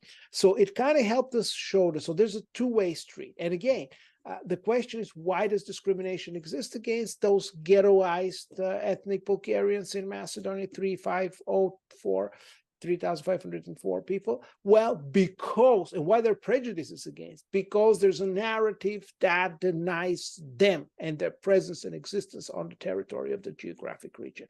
So that's a subtle element. So I hear some of your argument. I support it. I think there's been far too much energy going into that sense. But I think there's also silver lining. And I'm going to be blunt and honest. I know a lot of people are going to watch it. There's also this in the silver lining is if the constitutional amendments don't go through, and they at this point of August 11th of 2023, there is no majority, enough votes, you know. That means that the whole integration process is going to end up, which will validate the Bulgarian argument that this country is not ready to go for EU membership. This political elite that manipulates using nationalism, as described by Jack Snyder, is actually validating once again that it's not worthy of becoming an EU member. And this is my challenge to them. Show me that you're worthy to become the EU member. Accept and implement the deal of the constitutional amendments, you know. So it becomes a very important litmus test. So that's something that I wanted to say. But I understand why it also takes away some of the focus and energy. And what I wanted to say is, if you don't mind, just because I don't want to take much of the time, but talk a little bit about the actual negotiation process, when constitutional amendments happen, and if that gate is actually open, how under the existing negotiating framework, which we have figured out it's the only good deal that is on the table, will proceed in the next number of years. So yeah, the one thing, no, I agree. The one thing I was going to say that I lost my train of thought on is the reason why I don't think that and again, this should not be interpreted the wrong way. I'm not saying that the small number of people who identify themselves as ethnic Bulgarians in Macedonia are not important. If I was there, I'd probably, write myself down as an ethnic Bulgarian as well in the census. But I would say that the majority of the progress that could be made is actually with people who identify as ethnic Macedonians. I mean, there's probably more. I mean, I don't have a good number of this, so I don't have a survey or anything, but just simply talking to people, Macedonians in real life, and reading comments from Macedonians, people who consider themselves ethnic Macedonians in my comment sections of my videos, I would argue that there's almost certainly more people in Macedonia, North Macedonia, who identify themselves as ethnic Macedonians, who believe the same things we do about the history, who acknowledge a lot of the historical realities that we do. There's probably more of those people who refer to themselves as ethnic Macedonians and ethnic Bulgarians, as ironic as that may sound. There's people even like Lupcho Georgievsky, the former prime minister, who obviously believes a lot of the same things we do, but says, I'm not an ethnic Bulgarian, I'm an ethnic Macedonian. So I think focusing on the small number of ethnic Bulgarians is a bit of a red herring when a lot of progress can be made by focusing on simply, which has been my goal. I mean, that's the goal of my channel, is to get people who view themselves as ethnic Macedonians to acknowledge the objective common history between the Bulgarians and the Macedonians. And I think that is how the issue gets solved, not necessarily using those 3,500 ethnic Bulgarians as like a political tool to achieve certain, goals. I think focusing on the Macedonians and, promoting the common history, getting them to understand that they're maybe not so different to the Bulgarians. And I understand it's a longer process. That's not something that happens overnight with a resolution. That occurs, over decades, maybe even centuries, through a slow process of kind of rejoin the two people through a common understanding of the history. But I know it's not the sexiest or more the quickest way of doing things, but I think that's kind of the slow and steady route of simply saturating with facts and the correct historical narrative, getting the ethnic Macedonians to simply wake up to the common history. But I think a lot of the current stuff is really pushing the ethnic Macedonians to the side, kind of making them an enemy, drawing a firm distinction between ethnic Macedonians, ethnic Bulgarians, and kind of focusing on the rights of the ethnic Bulgarians. I just, again, I think that's a bit of a red herring and a misdirection of what needs to happen in order to kind of finally bridge the two modern ethnic groups. But that's all I have to say on that. No, but Kirill, you're exactly right. I understand that this is one of the big risks of this structure that was ultimately agreed, and that's the big downside of it. I also am cognizant, and I'm recognizing in front of you, that Bulgaria actually is losing real bad this battle in the last 2 years, and that's why I am here. I'm coming also to with vocal, not only to tame the Macedonists, in their attempts to Macedonize the crap out of everything, but I'm also here to tame the Bulgarian nationalists in their attempts to Bulgarize everything, including to project it to modern day. And I want to tell all those ethnic Macedonians that are watching us here and elsewhere that I still love them, and I still remain committed in my understanding and preaching that we need to build bridges. I know we're actually getting further away from each other than closer to each other. I am aware of that. My heart is bleeding for that, and I'm going to do everything that I can for as long as I can live and breathe to make sure that we alter this pattern and we still get closer. Again, not one nation or one people, but get closer as two different nations with respect of each other's identities, nationalities, and characteristics in the name of our ancestors. I want to say that. No, it's absolutely. I think one of your colleagues, your English colleagues in international relations, a Professor James Kerlindsey, he has a YouTube channel. I know a lot of my viewers watch him because when I go to my analytics, I can see what videos my viewers watch. And there was a video that he put out last year. He puts out videos on different, conflicts within international relations and geopolitics and stuff like that. And he made a video last year, I think it was in 2022, discussing the Macedonian Bulgarian dispute, and he actually made a comment similar to yours that a lot of Bulgarians got upset about, but I think it's just objectively true, is that in an attempt to bring the two nations together, the politicians in both nations created more hatred between the two people than existed prior to the dispute itself, which is one of the tragedies of the past few years, is that the more you attempt to come together, the more distant we become due to the way the actions of the different sides are interpreted, often in the most negative light possible. And frankly, a lot of the politicians don't really help in smoothing out those misunderstandings. So I know you wanted to comment a bit about that too, and how maybe the elite in both nations have exacerbated the dispute instead of resolving it. So two things.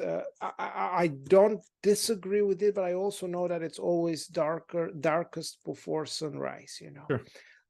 So it could be. And let's be honest, a lot of those frustration came as a result also of the historical narrative, whether they're dressed in human rights and constitutional amendments or in something else. It kind of goes back to the historical narratives.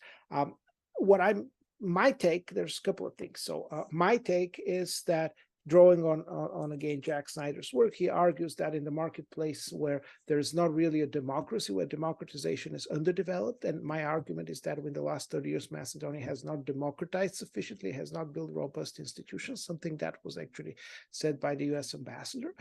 We have political elites that want to fish basically for power and influence by manipulating the public. We particularly see that on the Macedonian nationalist bloc, the Depomane party, which actually really names things after and cherishes people who had Bulgarian identity, like Hristo Tatarchev. Their main headquarters, party headquarters, is called the White house is called Hristo Tatarchev, but at the same time, they're the most anti-Bulgarian. So they call that Bulgarian dictate, Bulgarian dictatorship, and so this is why, because again, they're not a modern political party.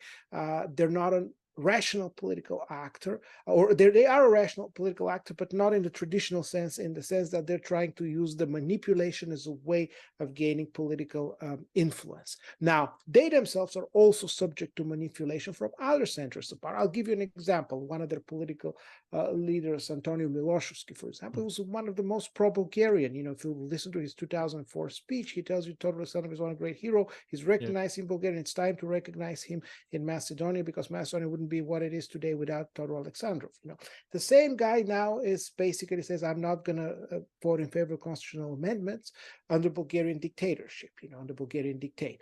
Now, the reason why he's saying that, he either believes that we're the same people, which is a possibility, and that's why he refuses, or the other reason is maybe because there's like a whole bunch of documents that they have on file for him, that if he changes his opinion, breaks for the ranks, he may face criminal prosecution because some centers of power control. So that's how the political elite is controlled on the nationalist side.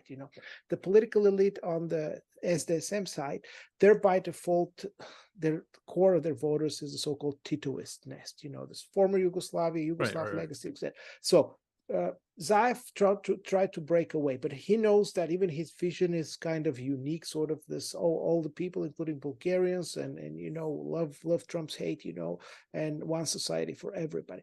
Majority of people don't accept that in Macedonia, and that's why they're now pivoting away from Zaevism into a much more nationalist rhetoric. Mile Zečević goes on a horse to Khrushchev and says, I am for the modern nationalism, the leader of the SDSM. So again, these elites, they're trying to follow the tailwind of the Dopamine, and again, to use nationalist rhetoric to garner influence. Why? Because it pays off, And my argument here is that this political elite, particularly the political elite representing the ethnic Macedonians, is not ready and will not have the capacity to bring the country into the European Union. They are just inept, I think. So we have to be very clear. Macedonia can only become an EU member, but with a different political elite, a political elite that unfortunately does not exist right now. Over the course of maybe 10, 15 years, will that emerge? I don't know. But I wanted to say a few words, Kirill, and I apologize if I'm jumping ahead of you in the conversation, but I wanted to clarify the negotiations process, because there were also fake news spread there. And I spent some time to make some graphs like Foreign Minister Osmani. But so this is the three pillars of the framework. The first is the Stabilization Association Agreement, which was signed. True.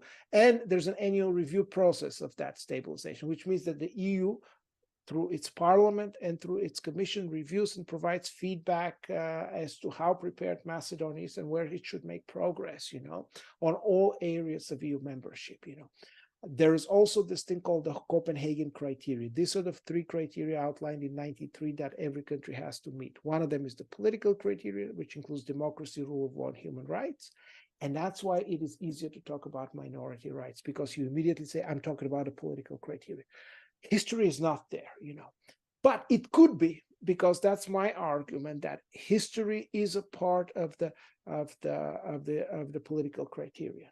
Because if you have a conflicting historical narrative that does not correspond to the record of history, then there's got to be something about the democratic rule, there's got to be something about the rule of law, and it is also tied to the human rights of the people who accept that narrative and reject the mainstream narrative. Second is economic criterion, of course, market economy and competition. It's you have to basically be able to compete. And the third is the legal criterion. It has to adopt all the EU rules and procedures, And then, of course, for Macedonia, but it's not unique for Macedonia. It's every country that goes into the EU has to have good neighborly relations. If you don't get along with your neighbors, you don't have a place in the EU. And in the case of Macedonia, the three legal elements of this is the Ohrid Agreement, and this is where the civic constitution does not fit. I support the civic constitution. Let's wipe out all ethnicities and identities. That's been my suggestions for the NPO bylaws, that it's talk about Macedonians or anyone from the region of Macedonia, and that's what it should be, a citizen of the republic. That's it.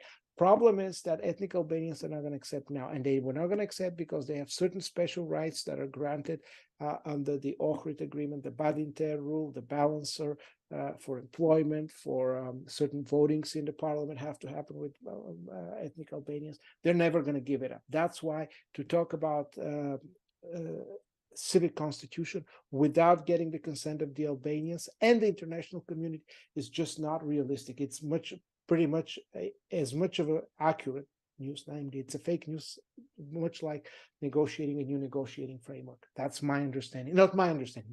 It is a fact, unless there's an indication that somebody is willing to renegotiate that. The Linden or the Bulgarian agreement is tied to the protocols for the Historic Commission, the so-called hate speech that we talked about, the victims, and the opening of the UDBA files, which is a very important element. The problem is Macedonia cannot do it on their own because many of the UDBA files are in Belgrade also. So that is something you have to work with also. But it's important to know what happened, particularly for people who have died already, but at least to know that how they were prosecuted. So we're going to get a lot more accurate picture about political prosecution. Of course, the Prespa agreement, which includes the historical commission. I think the rest of the stuff has been hidden here, but there's also a naming issue, the tables, the signs, and etc. So much like in the Bulgarian part, there's labels and signs and tables and not documents. And in the Prespa, there's also the documents, and it's on the Macedonian side to have North Macedonia. So here's how the process looks like. So I want to get a sense, because I think Bujar Osmani was not very accurate in depicting that. So he drew something similar, and I spent last night some time. So this is the precondition to enter into the actual second stage of negotiations, is to get the constitutional amendment. Again, I respect your disagreement with that. Don't disagree with you. I'm just accepting it as something that at this point is hard to change and reverse. It's impossible, in fact. So then I think Bulgaria has a lot of, so there's like 5 different clusters, 6, sorry: fundamentals, internal market, competitiveness, green agenda, resources, external relations. In those, the internal market, which is something that talks about generally competition and stuff like this, leveled competition, there's actually 2 chapters, one on science and one on education and culture. And this is where Bulgaria can put its demands that Macedonian educational system, particularly the history textbook and other social science textbooks, are not accurate. They're depicting Bulgaria's. Bulgaria could have gotten that leverage even without incorporating and explicitly mentioning the Treaty of Friendship and Cooperation of 2017 in the negotiating framework. But having that in the negotiating framework and having the leverage here under the internal market cluster, there are 35 chapters, and there's, I think, 5 of those in the internal market, is an additional leverage. Not only that, Macedonia could do the changes, and sometimes Bulgaria doesn't like it, can put a veto and it'll send them back to start from the scratch, because the arrows go both ways. You can put a veto and then return them from the scratch, Sure. It doesn't mean that this process will go forever. You have to be reasonable in your demands, but there is a leverage here, and that's what I wanted to understand. There's also an additional leverage under the fundamentals and directly linked to the political criterion, namely the citizens' rights and the minority rights. There's a special charter that they will have to draft. There's a special document that they'll have to do. Of course, this is bureaucracy. Will that guarantee and create an actual mechanisms for rights? That's a different story. But if bureaucracy is focused on that, there is sufficient reason to believe that there might be a change happening. There might be a transformational capacity happening. Not under this elite. If this elite and this historical narrative is embraced, and if this elite envisions to defend the historical narrative, even though their own publications and documents run against it, then that's not going to happen. This EU negotiations process is not going to go anywhere. Hristo Nikovsky, the former ambassador, is right. We're not going to fulfill those conditions, period. But if you want to actually modernize your narrative, if you want to do things that are closer to the documents, This can happen. And it's the choice that the elite will have to make. Do they want to alter this pattern and get out of this manipulation viciousness and move forward? Or they want to stick with nationalism? This is the big question. And this is going to happen only after constitutional amendments are implemented. So fundamental rights and citizens, so there's a couple of chapters where the EU has the leverage. Plus, the rights of the citizens and minorities are going to be included in the annual reports. So that's where the parliament and the commission, Bulgaria will have the opportunity. So Bulgaria can veto the opening of each of these clusters, and the chapters can veto the closing. So if Bulgarian demands, for example, for textbooks are not fulfilled, even if Bulgaria will okay the opening of the internal market, it will not okay the closing of the internal market. Okay. If you don't close that cluster, you're not going to close negotiations. You have to finish all 35 chapters, close them successfully here. And so not only that, you can be sent back at a given point. If you say, promised you'll write the textbooks were never written, they'll send you back from scratch to negotiate. So once this is all 35 chapters are closed and clusters, what happens is that the commission will make a recommendation, the parliament will vote, and then it'll go to the European Council, where a consensus, including the Bulgarian prime minister or president, if we don't have a regular government, if we have a caretaker government, will have to vote in favor of accepting Macedonia. And then it goes to the Bulgarian parliament and the 26 other parliaments to vote for the ratification, where usually the domestic rules apply. In the case of Bulgarian parliament, it's a simple majority, So you have like mechanisms to block every single opening here, every single closing here. You can send them back. You have a mechanisms to block it in the parliament. You have a mechanisms to block it in the council, where unanimity is required, and you have a mechanisms to block it in the ratification process. Now, I'm not saying that you should use that and you should abuse that. Bulgaria should abuse. But I think those are sufficient under the existing rules, unless Bulgaria decides to change its course and say, we don't care about history. There's a lot of leverage and a lot of mechanisms throughout this negotiating process to influence and foment change. Now, this is now in the EU level, because from the opening to the closing, it's the commission that leads this process, moving through the arrows. Bulgarians can only monitor that, and other countries as well, and they can pose objections, or send them back. But that means, Bulgarian demands cannot be crazy. Kirill Topalov's crazy statements cannot enter into the Macedonian textbooks, because the European Commission says Bulgaria is unreasonable. Right. And Bulgaria cannot and should not afford to be unreasonable. And that's why I also entered in this conversation, that there's a lot softer way of saying, a lot more scientific and scholarly way of saying things, that rather than Macedonians are Bulgarians or were Bulgarians, right. Period, you should accept that you're Bulgarians, and stop trading yourself, being traitors, you betrayed your ancestors, That's not how it can be said, and that's not the right language, and it should be completely debunked, There's also a way to recognize that Macedonian regional identity existed always for a long time, which is consistent with the current narrative, but it never evolved to a national identity that we talked about.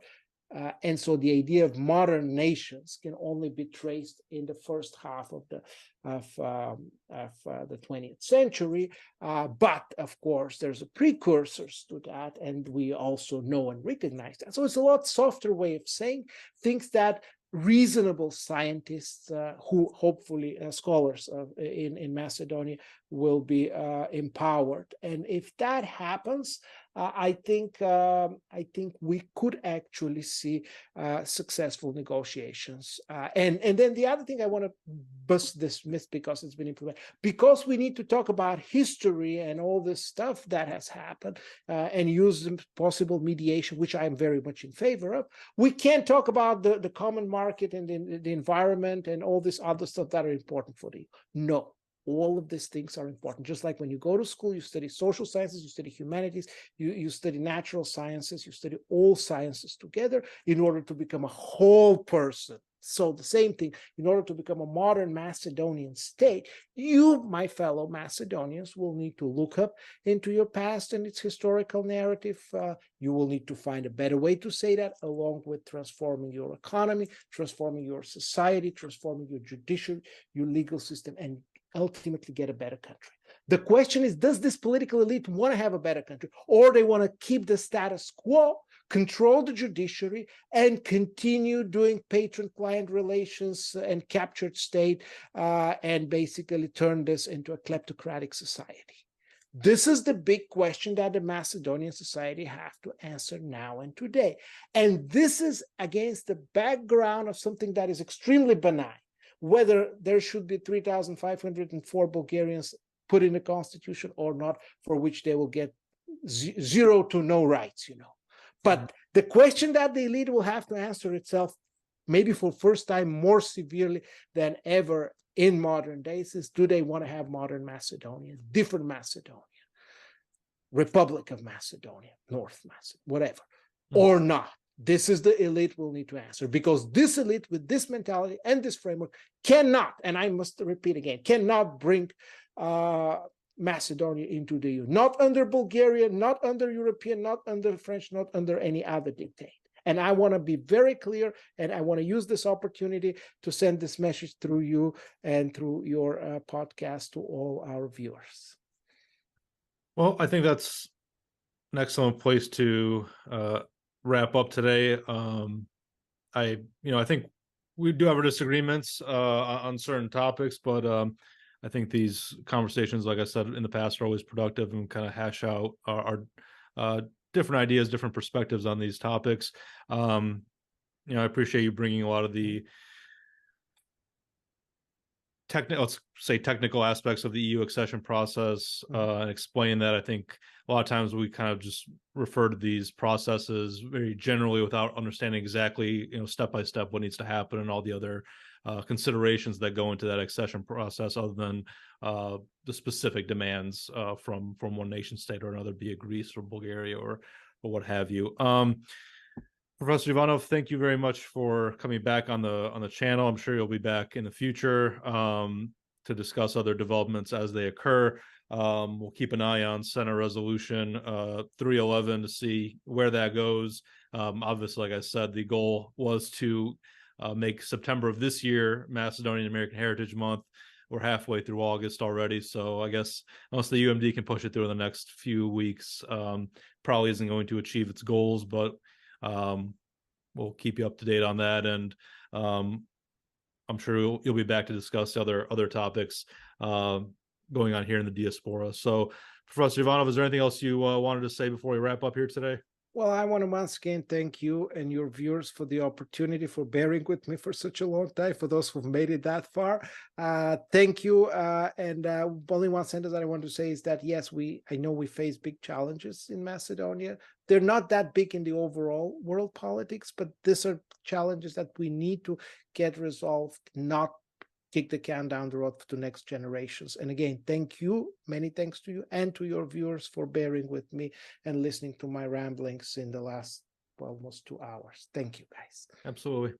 All right, Professor Ivanov, you have a good day, and we'll talk soon. Thank you. You too. Bye-bye. Bye.